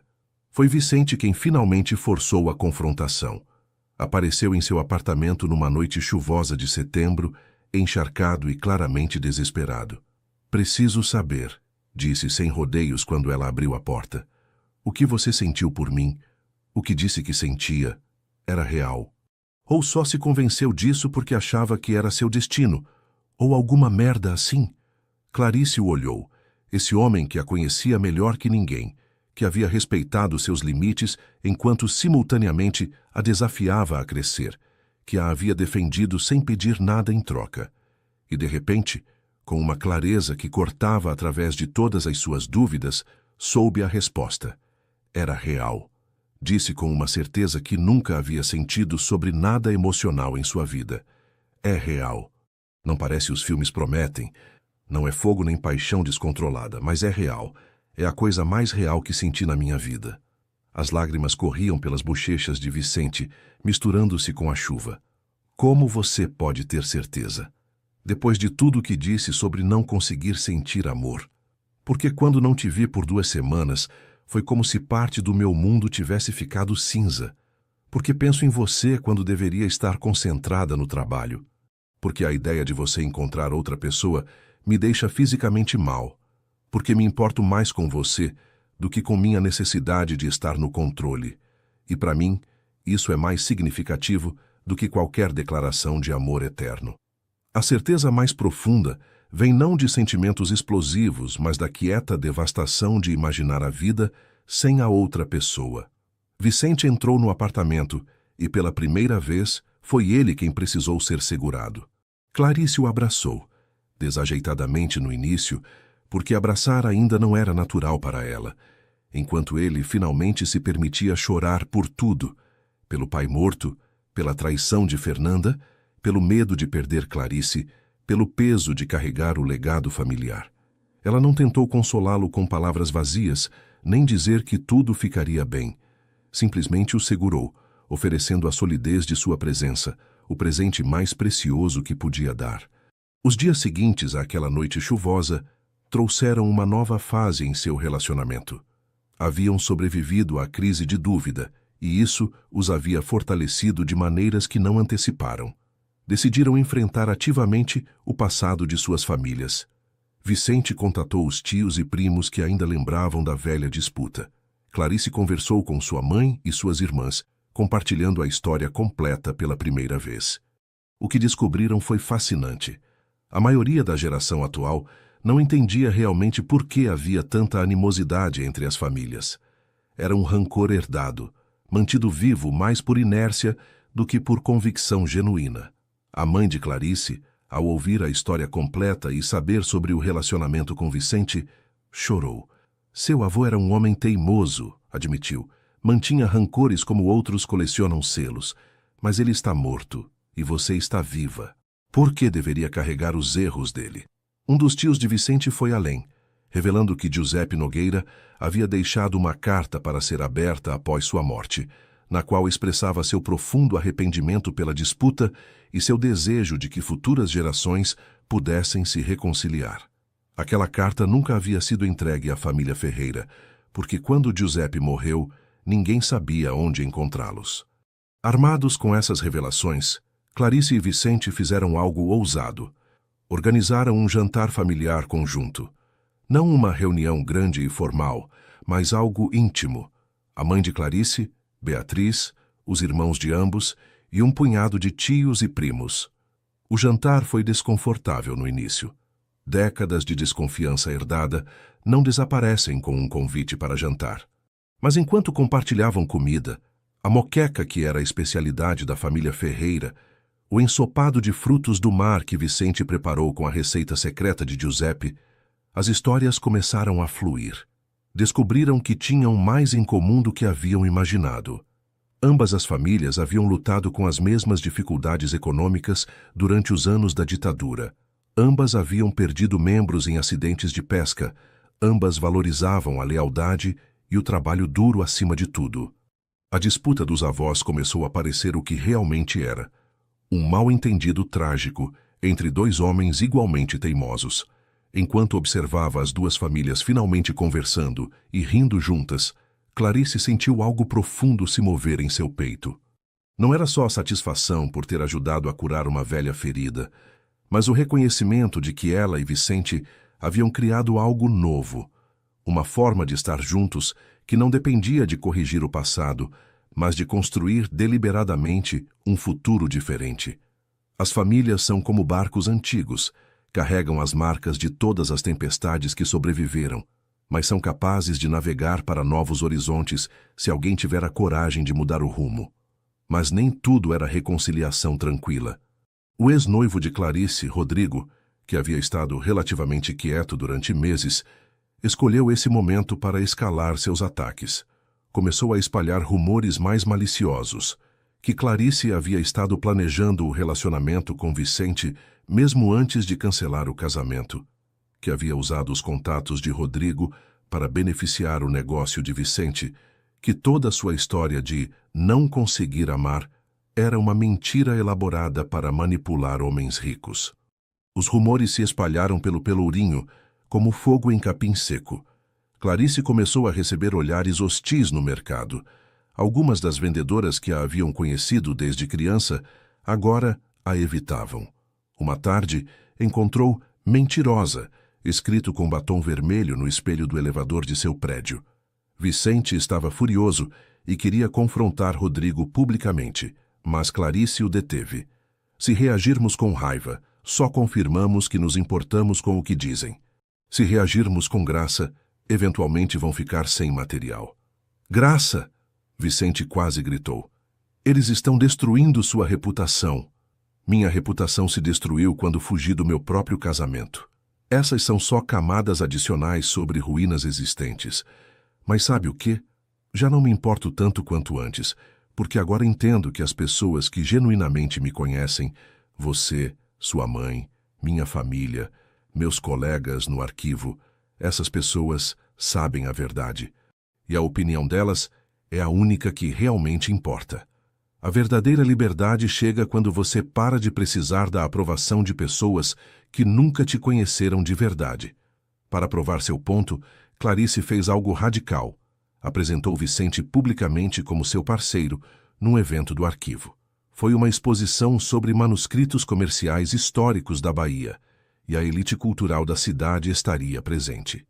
Era a oportunidade perfeita para os fofoqueiros a julgarem diretamente. Chegaram juntos, e Vicente notou imediatamente como as conversas paravam quando entravam, como os olhares se tornavam especulativos ou julgadores. Mas Clarice caminhou com a cabeça erguida, sua mão firmemente na dele, um gesto que custava toda a sua coragem, mas que executava com determinação. Durante sua apresentação sobre as técnicas de restauração de manuscritos comerciais do século XIX, incorporou sutilmente a história das famílias Nogueira e Ferreira, como uma disputa comercial havia separado duas famílias por gerações, como os documentos históricos podiam revelar não só fatos, mas também as consequências duradouras de rancores não resolvidos, e como a verdadeira coragem não estava em manter ressentimentos herdados, mas em ter a força de escrever novas narrativas. A audiência escutou em silêncio. Alguns rostos mostravam desaprovação contínua, mas outros, especialmente os mais jovens, mostravam compreensão e até admiração por sua honestidade. Depois da apresentação, várias pessoas se aproximaram de Clarice. Nem todos foram gentis, mas alguns, incluindo a diretora do arquivo e 2 professores universitários, lhe expressaram respeito por sua transparência e seu trabalho profissional. Um dos professores até sugeriu que sua inovação em técnicas de preservação aplicadas à indústria pesqueira seria um excelente tema para um estudo de caso acadêmico. Enquanto dirigiam para casa naquela noite, Vicente pegou a mão de Clarice e a apertou. Você foi incrível. Corajosa de um jeito que eu nunca conseguiria ser. Não me senti corajosa. Me senti apavorada. É isso que faz ser coragem. Medo sem ação é só pânico. Medo com ação é coragem. Clarice considerou isso e sorriu levemente. Então acho que fomos corajosos muitas vezes sem perceber. Acho que a maior parte da coragem passa despercebida. As pequenas decisões diárias de continuar em frente quando seria mais fácil desistir. Essas são as heroínas de verdade.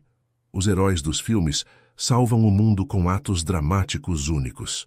Os heróis reais salvam suas próprias vidas com pequenas decisões repetidas 1000 vezes, até que finalmente criam algo bonito.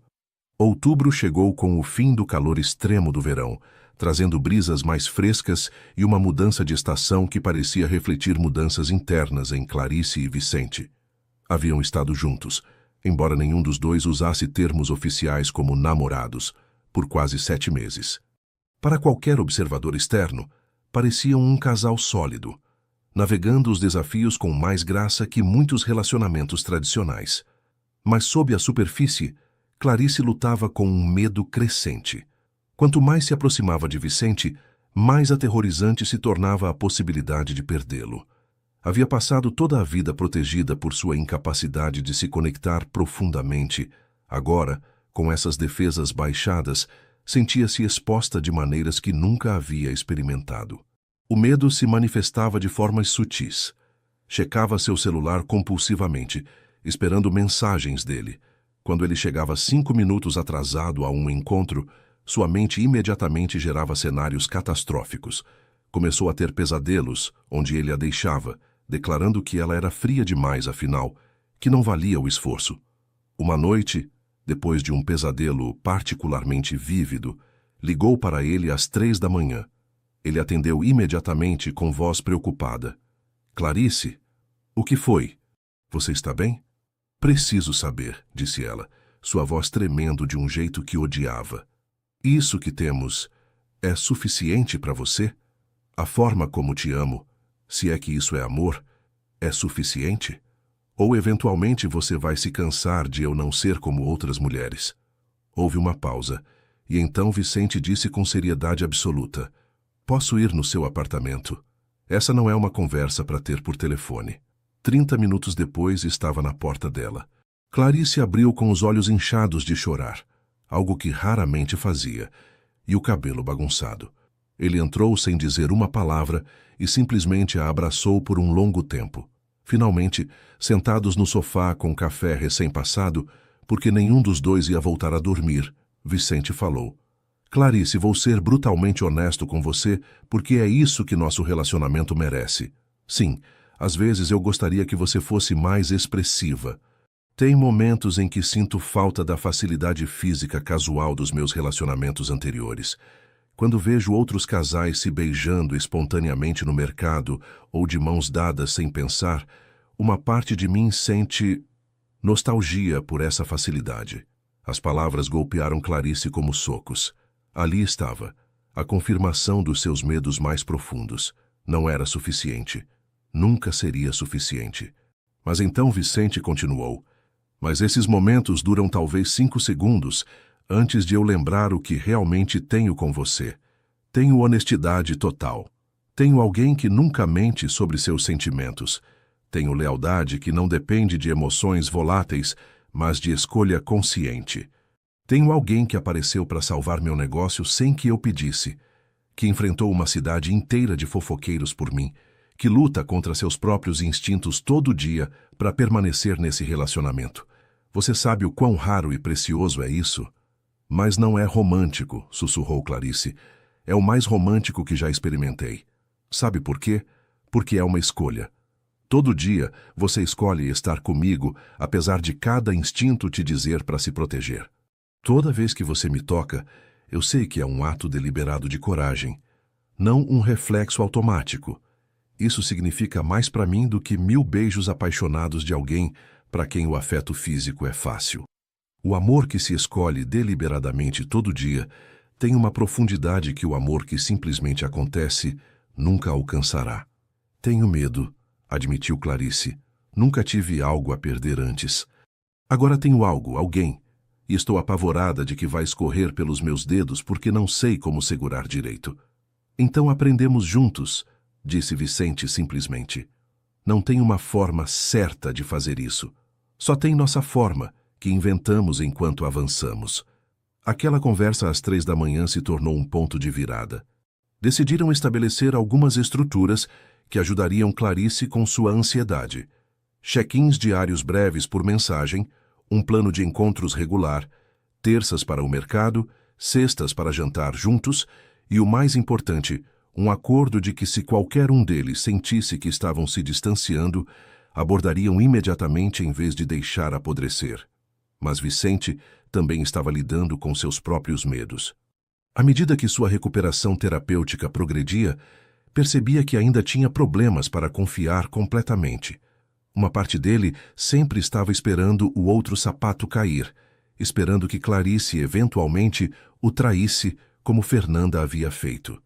Esses medos chegaram a um ponto crítico quando uma mulher de seu passado apareceu inesperadamente. Fernanda, sua ex, havia voltado a Salvador para uma conferência de negócios.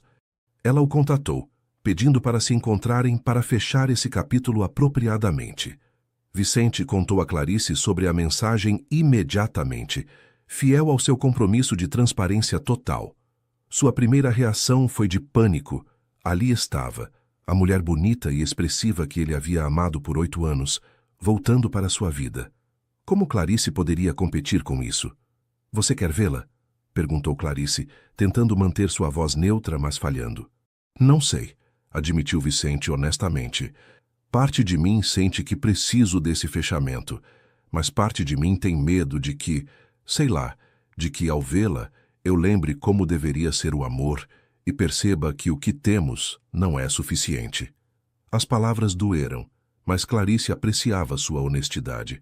Acho que você deveria vê-la, disse finalmente.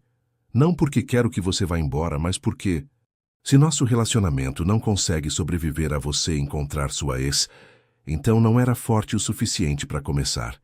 E preciso saber disso agora, em vez de descobrir 5 anos depois, quando tivermos construído ainda mais. O verdadeiro teste de confiança não é evitar situações difíceis, mas enfrentá-las deliberadamente e ver o que sobrevive. Vicente se encontrou com Fernanda num café neutro, um lugar público onde ambos se sentiriam confortáveis. Clarice passou aquelas 2 horas trabalhando no arquivo, incapaz de se concentrar de verdade, verificando seu celular a cada 30 segundos, embora tivesse prometido não contatá-lo, até que ele voltasse. Quando finalmente Vicente chegou ao arquivo, encontrou Clarice fingindo trabalhar num manuscrito, suas mãos tremendo levemente enquanto tentava segurar uma lupa de aumento. E então? Perguntou ela sem olhá-lo, com medo do que poderia ver em seu rosto. Foi esclarecedor, disse Vicente devagar, sentando ao lado dela. Fernanda queria se desculpar. Disse que esteve em terapia, que percebeu o dano que causou, que queria fazer as pazes antes de se mudar permanentemente para o Rio. E Clarice finalmente o olhou, preparando-se para o pior. E percebi algo importante. Vê-la não me fez sentir nada, exceto alívio. Alívio de que aquela parte da minha vida acabou. Alívio de que não sou mais a pessoa que se perdia em relacionamentos tóxicos. Ela é bonita, confiante, emocionalmente expressiva, todas as coisas que achei que queria. Mas quando falava, tudo o que conseguia pensar era em como suas palavras eram só palavras, sem o peso de ações consistentes por trás. E percebi que o que tenho com você, essa coisa estranha, anticonvencional e às vezes desconfortável, é mais real do que qualquer coisa que tive com ela. Os olhos de Clarice se encheram de lágrimas. Aquelas lágrimas que já não conseguia controlar completamente desde que havia aberto seu coração. Você tem certeza? Porque ainda pode escolher algo mais fácil. Alguém mais fácil. Não vou ficar ofendida. É exatamente por isso que tenho certeza, disse Vicente, limpando suavemente uma lágrima de sua bochecha. Porque mesmo agora, na sua vulnerabilidade, você se preocupa mais com minha felicidade do que em se segurar. Isso é amor, Clarice. Talvez não pareça aos filmes, mas é o mais genuíno que conheci.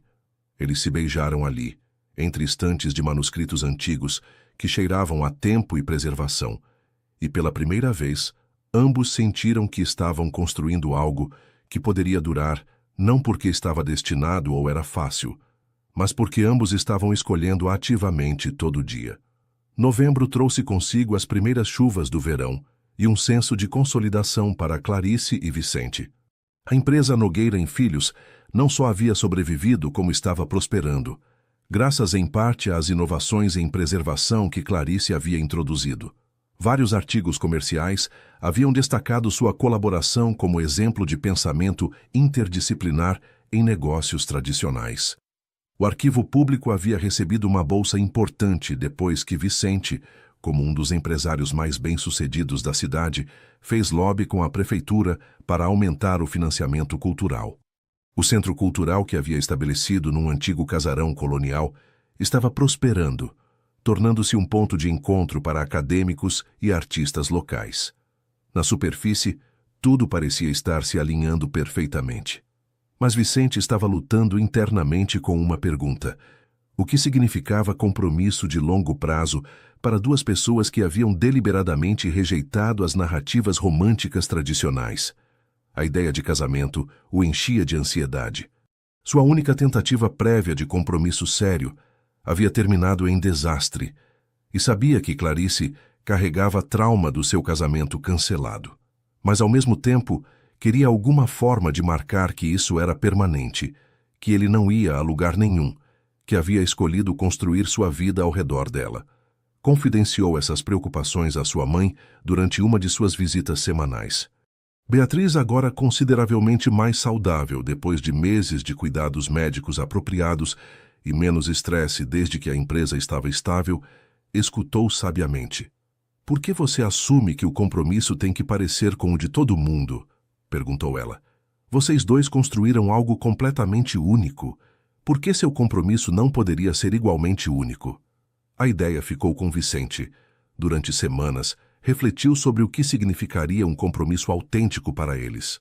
Não queria uma proposta de casamento tradicional, de joelhos num restaurante romântico com um anel de diamantes, porque isso parecia falso para quem eles realmente eram. Finalmente, numa manhã de terça-feira comum no mercado do peixe, seu lugar sagrado onde tudo havia começado, Vicente encontrou seu momento. Estavam tomando café no bar do mercado, como haviam feito dezenas de vezes antes, quando ele colocou um pequeno pacote embrulhado em papel pardo sobre o balcão entre eles. "O que é isso?" perguntou Clarice confusa. Não era seu aniversário nem nenhuma ocasião especial. "Abra e veja." Clarice desembrulhou cuidadosamente o pacote para encontrar um caderno. Não era um caderno qualquer, mas um feito à mão com técnicas de encadernação do século XIX, o tipo de objeto que uma restauradora de manuscritos apreciaria por sua artesania. Na primeira página, escrita com a caligrafia cuidadosa de Vicente, havia uma lista. "Razões pelas quais escolho construir minha vida com você." Neidui 1. Sua honestidade brutal, quando todos os outros só oferecem palavras bonitas vazias. 2. A forma como você aparece consistentemente sem drama nem expectativas. 3. Sua inteligência e criatividade para resolver problemas. 4. Sua coragem para permanecer nesse relacionamento apesar dos seus medos. 5.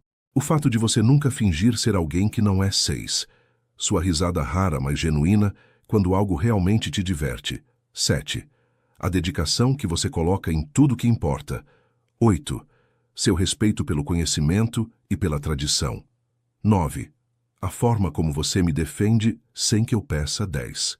O fato de você me conhecer melhor que ninguém e escolher ficar mesmo assim. A lista continuava por páginas inteiras. Quando chegou à última página, encontrou uma pergunta escrita em letras maiores.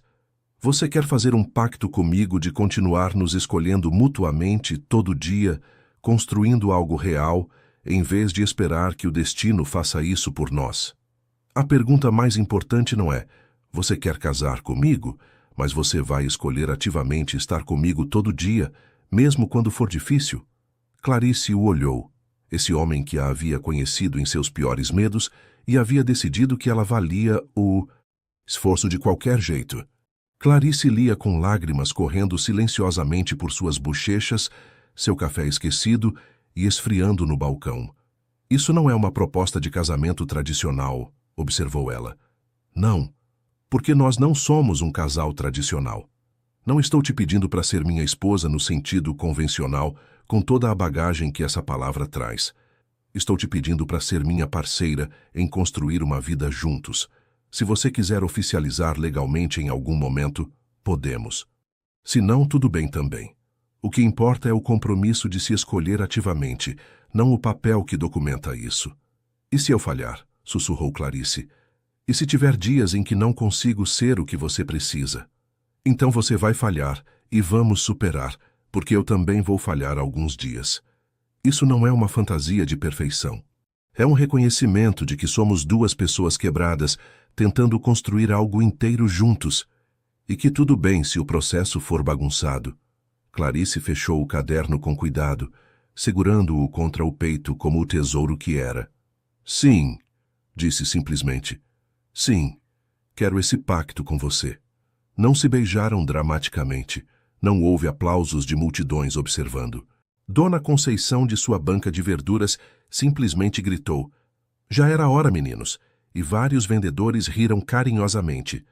Mas para Clarice e Vicente, foi perfeito. Era autêntico para quem eles eram e o que haviam construído juntos. Algo imperfeito, anticonvencional, mas profundamente real. Naquela noite, decidiram celebrar do jeito deles, cozinhando juntos no apartamento de Vicente, sem roupa elegante nem restaurantes caros. Ele preparou camarão na moranga com a receita do seu avô. Ela fez uma salada com tomates do mercado. Comeram na varanda com vista para o porto, ouvindo o som das gaivotas e o murmúrio constante do Atlântico. Devíamos contar para as nossas famílias? Perguntou Clarice. Eventualmente, mas por enquanto deixa ser só nosso por um tempo. Não precisamos de validação externa para isso ser real. Clarice sorriu, aquele sorriso pequeno e genuíno que ele valorizava mais que qualquer demonstração dramática de afeto. Gosto disso. Nós contra o mundo, construindo algo que mais ninguém precisa entender completamente. Nós contra o mundo, concordou Vicente, pegando sua mão através da mesa. E naquele momento simples, duas pessoas que haviam passado a maior parte de suas vidas se sentindo quebradas e fora do lugar, finalmente encontraram um lar. Não num lugar nem numa instituição, mas na escolha mútua e constante de construir algo real juntos, um dia de cada vez. Dezembro trouxe desafios inesperados que colocariam à prova o compromisso recém-feito de Clarice e Vicente. A mãe de Vicente, Beatriz, teve outra recaída grave. Sua doença pulmonar crônica se complicou com uma pneumonia agressiva e, de repente, estava de volta no Hospital Santa Isabel, desta vez em condição crítica. Os médicos advertiram que poderia não sobreviver.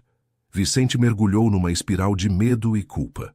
Culpa por ter estado tão focado no negócio e em seu relacionamento com Clarice que talvez tivesse negligenciado sinais de que sua mãe estava piorando. Medo de perder a única pessoa que havia sido constante em sua vida através de tudo. Durante as primeiras 72 horas da hospitalização, quando o prognóstico era mais sombrio, Vicente praticamente viveu no hospital. Não comia direito, não dormia. Só sentava ao lado da cama de sua mãe inconsciente, segurando sua mão e tentando não desmoronar completamente. Clarice enfrentou um dilema interno brutal. Cada instinto gritava para ela fugir dessa intensidade emocional. Os quartos de hospital lembravam perdas próprias. Seu avô morto quando ela tinha 12 anos, a última vez que havia permitido que a dor verdadeira a tocasse. Os bips constantes das máquinas, o cheiro de desinfetante, o ambiente de morte iminente, tudo a fazia querer correr. Mas toda vez que considerava se afastar, lembrava do caderno que Vicente lhe havia dado. Sua coragem para permanecer nesse relacionamento, apesar dos seus medos. Se havia um momento para demonstrar essa coragem, era agora. Então ela apareceu. Todo dia, depois de terminar seu turno no arquivo, ia direto para o hospital. Trazia café para Vicente. Obrigava-o a sair do quarto a cada poucas horas para caminhar pelos corredores, manter a circulação, lembrar que o mundo continuava existindo fora daquele quarto.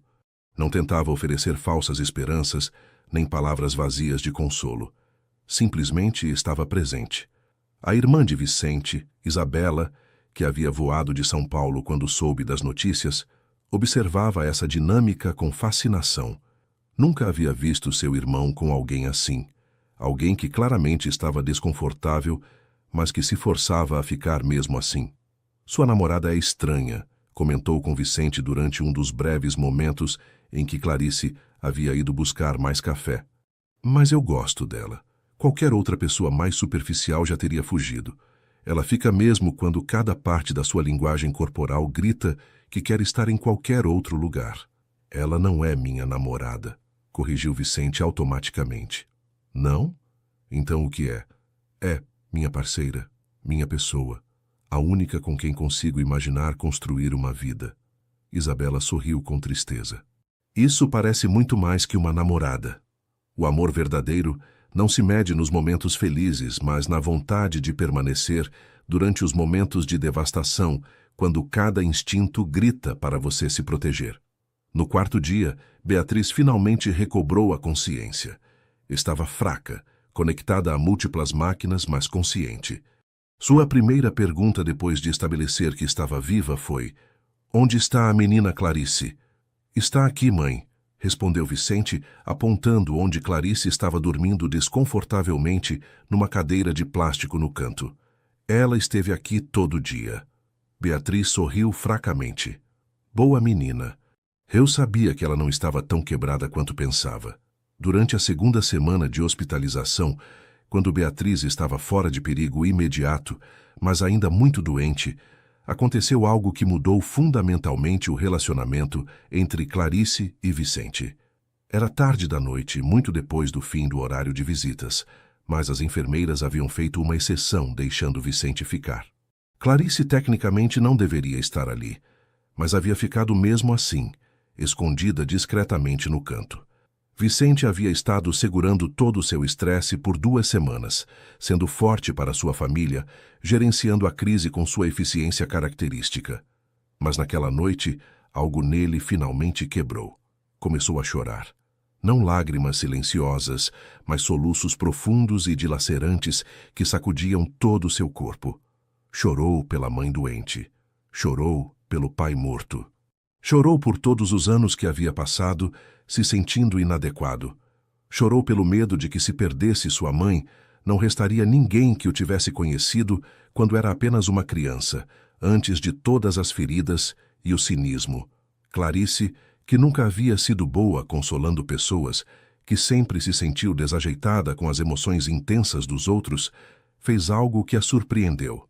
Ajoelhou-se na frente dele, pegou seu rosto entre suas mãos e o olhou diretamente nos olhos. "Eu te conheço", disse com uma intensidade feroz. "Conheço o homem que levanta às 5 da manhã para verificar pessoalmente cada embarque. Conheço o homem que se culpa por coisas que estão fora do seu controle. Conheço o homem que é capaz de construir algo lindo, mesmo quando está quebrado por dentro. Eu te conheço, Vicente Nogueira, e não vou a lugar nenhum. Sua mãe vai se recuperar porque é uma mulher teimosa, que não está pronta para ir. Mas mesmo se o pior acontecer, você não vai estar sozinho. Você me tem. Sempre vai me ter." Foi a declaração emocionalmente mais vulnerável que Clarice havia feito em sua vida.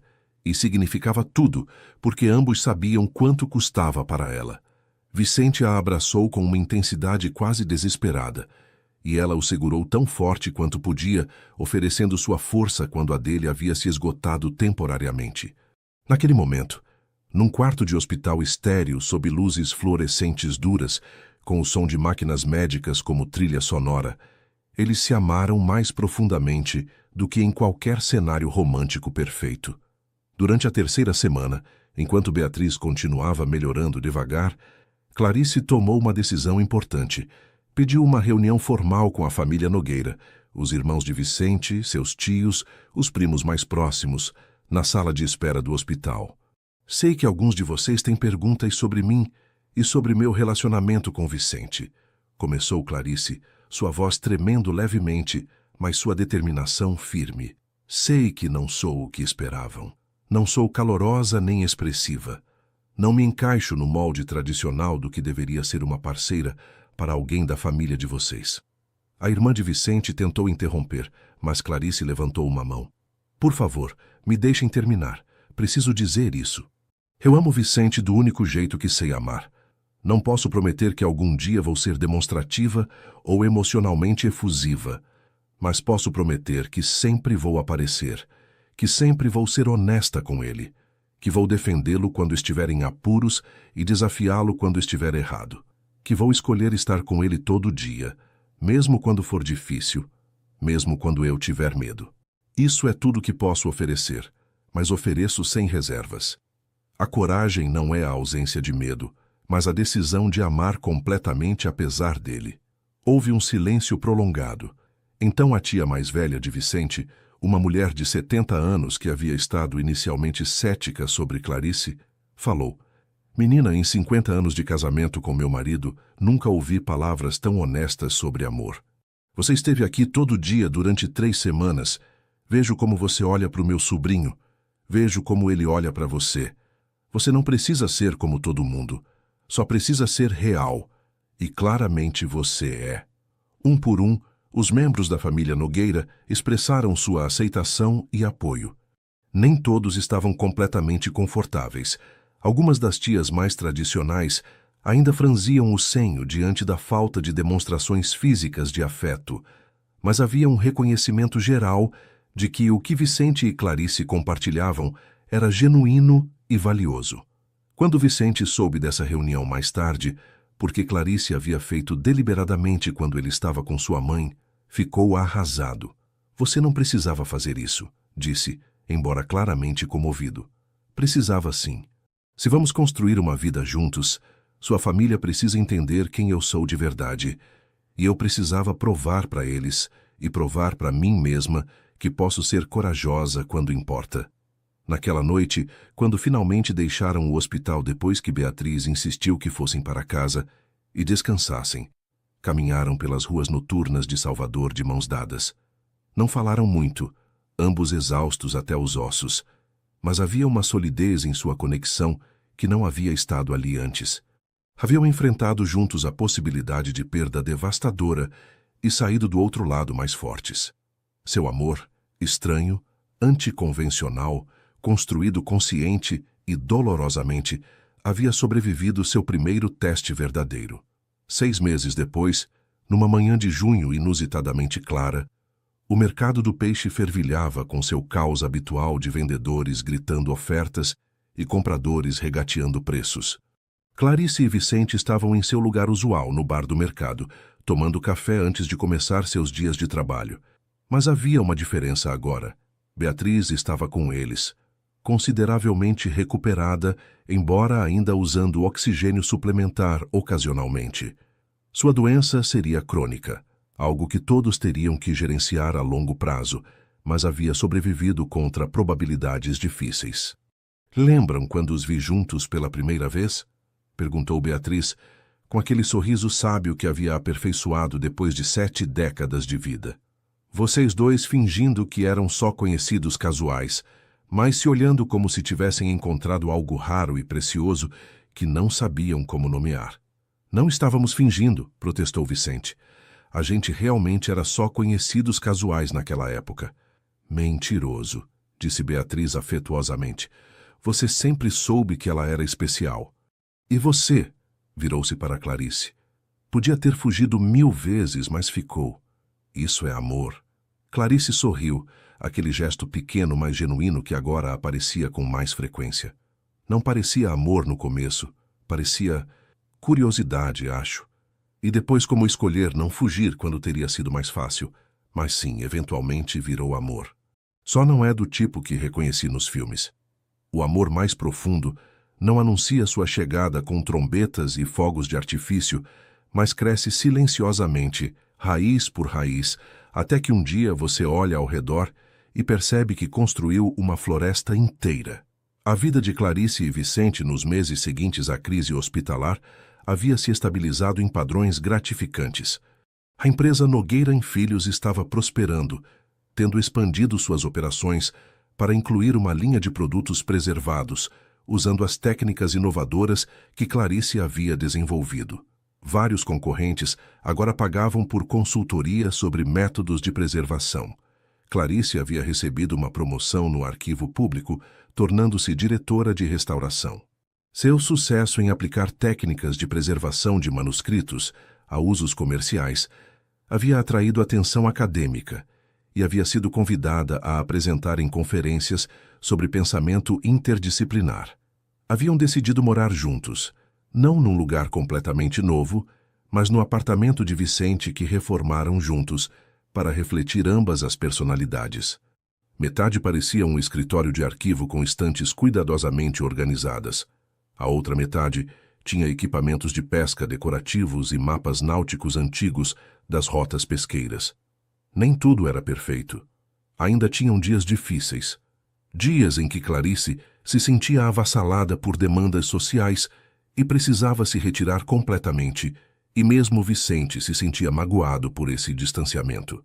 Dias em que o trauma passado de Vicente o fazia questionar se tudo aquilo era bom demais para ser verdade, e se deveria se proteger emocionalmente. Mas haviam aprendido a se comunicar através desses momentos, em vez de deixar apodrecer. Uma tarde, enquanto organizavam caixas velhas no porão de Beatriz, ela finalmente havia decidido se mudar para um apartamento menor e mais fácil de gerenciar. Encontraram algo extraordinário. Uma caixa de cartas entre Giuseppe Nogueira e Antônio Ferreira dos primeiros anos de sua sociedade, antes de tudo desmoronar. As cartas revelavam uma amizade profunda. Os dois homens haviam se apoiado mutuamente através de dificuldades do pós-guerra, haviam sido padrinhos dos filhos um do outro, haviam sonhado juntos sobre construir um legado que duraria gerações. Ler essas cartas, ver o quanto haviam se importado antes que o orgulho e o mal-entendido destruíssem tudo, foi profundamente comovente. Eles devem ter sido como nós, observou Clarice, construindo algo real baseado em escolha e respeito mútuo. E perderam tudo por uma disputa sobre dinheiro, acrescentou Vicente com tristeza, por não conseguirem se comunicar honestamente quando surgiram problemas. Olhando um para o outro, ambos entenderam a mesma mensagem.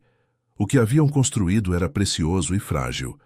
Exigiria cuidado constante, comunicação honesta e a vontade de enfrentar problemas diretamente em vez de deixá-los crescer na escuridão.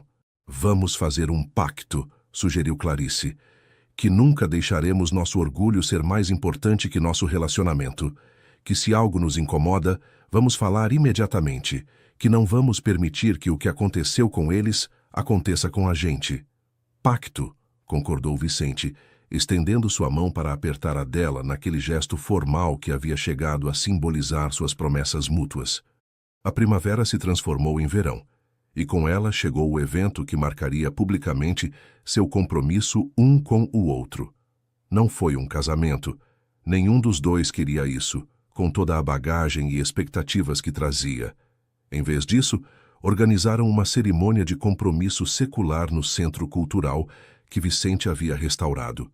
Não houve vestido branco nem terno formal. Clarice usou um vestido simples de linho azul. Vicente, calça e camisa de linho branco. Não houve padre nem juiz, só um moderador neutro que leu as palavras que eles mesmos haviam escrito. As famílias Nogueira e Ferreira, finalmente completamente reconciliadas, enchiam o salão principal. Também estavam presentes funcionários da empresa pesqueira, colegas do arquivo, vendedores do mercado que haviam observado sua história se desenrolar, amigos que haviam testemunhado suas lutas. Quando chegou o momento dos votos, Vicente falou primeiro. Clarice, não te prometo amor eterno porque ambos sabemos que sentimentos podem mudar. Em vez disso, te prometo escolha eterna. Escolho aprender seu idioma emocional, mesmo quando é diferente do meu. Escolho aparecer todo dia, especialmente nos dias difíceis. Escolho celebrar o que você pode dar, em vez de lamentar o que não pode. Escolho construir com você, conscientemente e deliberadamente, algo real. As promessas mais sinceras não são sobre sentimentos que não podemos controlar, mas sobre ações que escolhemos realizar, mesmo quando os sentimentos falham. Clarice, com lágrimas correndo por suas bochechas, aquelas lágrimas que agora permitia fluir livremente, respondeu: Vicente, não te prometo que algum dia vou ser a parceira demonstrativa que a sociedade diz que você deveria ter. Mas te prometo minha presença constante.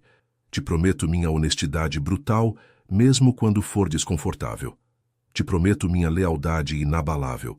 Te prometo que vou continuar escolhendo ser corajosa, escolhendo ficar, escolhendo você sobre meus medos. Te prometo que vamos construir juntos algo que mais ninguém precisa entender completamente, porque vai ser perfeitamente nosso. Não trocaram alianças tradicionais. Em vez disso, trocaram correntes de ouro simples com coordenadas gravadas. As coordenadas exatas do lugar no mercado do peixe onde se haviam conhecido pela primeira vez. Uma lembrança de que os começos mais importantes frequentemente chegam disfarçados de momentos comuns. Depois da cerimônia, não houve dança formal nem discursos longos. Em vez disso, montaram mesas compridas no pátio do Centro Cultural. Serviram comida simples, mas deliciosa, frutos do mar, preparados de 12 formas diferentes, vegetais do mercado, cachaça artesanal local. E deixaram que as duas famílias finalmente se misturassem completamente, compartilhando histórias e rindo juntas. Dona Conceição, a vendedora de verduras que havia observado sua história desde o começo, deu um abraço surpreendentemente forte em Clarice, que o aceitou com menos desconforto do que antes. Te falei, menina, sussurrou Conceição. O amor de verdade não é o raio do céu, é se escolher todo amanhecer. Enquanto o sol se punha sobre Salvador, pintando o céu de rosas e dourados, Clarice e Vicente se afastaram brevemente da celebração. Subiram ao terraço do Centro Cultural, de onde podiam ver toda a cidade. O porto onde Vicente trabalhava, o arquivo onde Clarice trabalhava, o mercado onde se haviam conhecido, a praia do Porto da Barra onde haviam caminhado descalços, o Hospital Santa Isabel onde haviam enfrentado juntos o medo da perda. Você acha que conseguimos? Perguntou Clarice. Construir algo real sem seguir nenhum dos roteiros tradicionais? Vicente a envolveu em seus braços. Ela ainda se tensionava levemente no início do contato, mas agora relaxava quase imediatamente.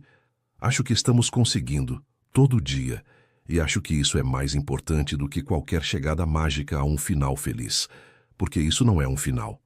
É só o meio de uma história que vamos continuar escrevendo juntos, pelo resto das nossas vidas.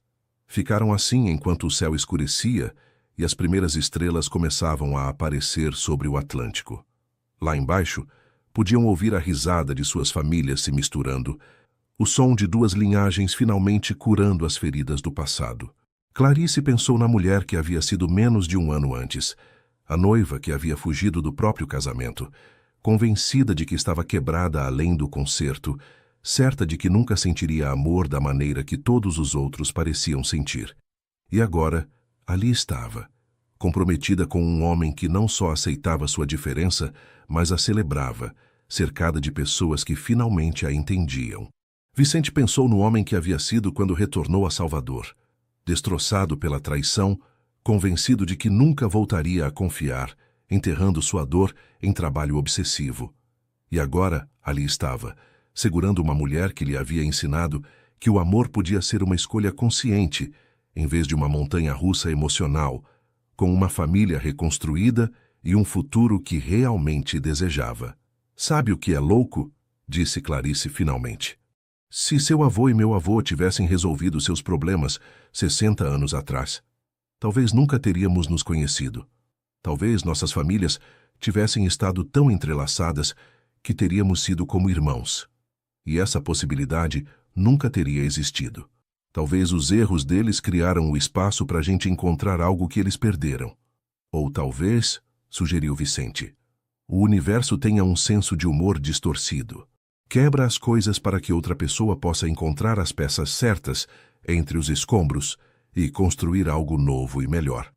O final mais bonito é aquele que reconhece que não existem finais reais, apenas novos começos disfarçados de conclusões. Enquanto desciam de volta à celebração, onde suas famílias unidas os esperavam, seus amigos leais e a cachaça que ainda fluía livremente, ambos sentiram algo que nenhum dos dois havia realmente esperado encontrar: paz. Não a paz de ter chegado a um destino final, mas a paz de saber que fosse o que fosse que o futuro trouxesse, enfrentariam juntos, escolhendo-se mutuamente repetidas vezes, construindo algo real a partir de decisões conscientes, em vez de promessas vazias. A história da mulher que nunca amou e do empresário que se perdeu em seu encanto não terminou com um beijo perfeito sob fogos de artifício. Terminou com algo muito melhor. Duas pessoas imperfeitas se comprometendo a construir uma vida juntos. Uma terça-feira comum de cada vez, com toda a honestidade, paciência e coragem que o amor verdadeiro exige. E isso decidiram ambos, enquanto se misturavam novamente com seus convidados. Era o tipo de final que valia mais do que qualquer conto de fadas. Anos depois, quando lhes perguntavam sobre sua história de amor, nem Clarice nem Vicente usavam palavras como destino ou almas gêmeas. Em vez disso, falavam sobre escolha, sobre trabalho diário, sobre construir algo juntos com as mesmas mãos que usavam para seus ofícios respectivos, mãos que conheciam o valor da paciência, da precisão e de nunca desistir de algo que importava. E se alguém perguntava se haviam se apaixonado à primeira vista, sorriam e diziam: não. Escolhemos nos apaixonar devagar, dolorosamente, honestamente. E essa é uma história muito melhor.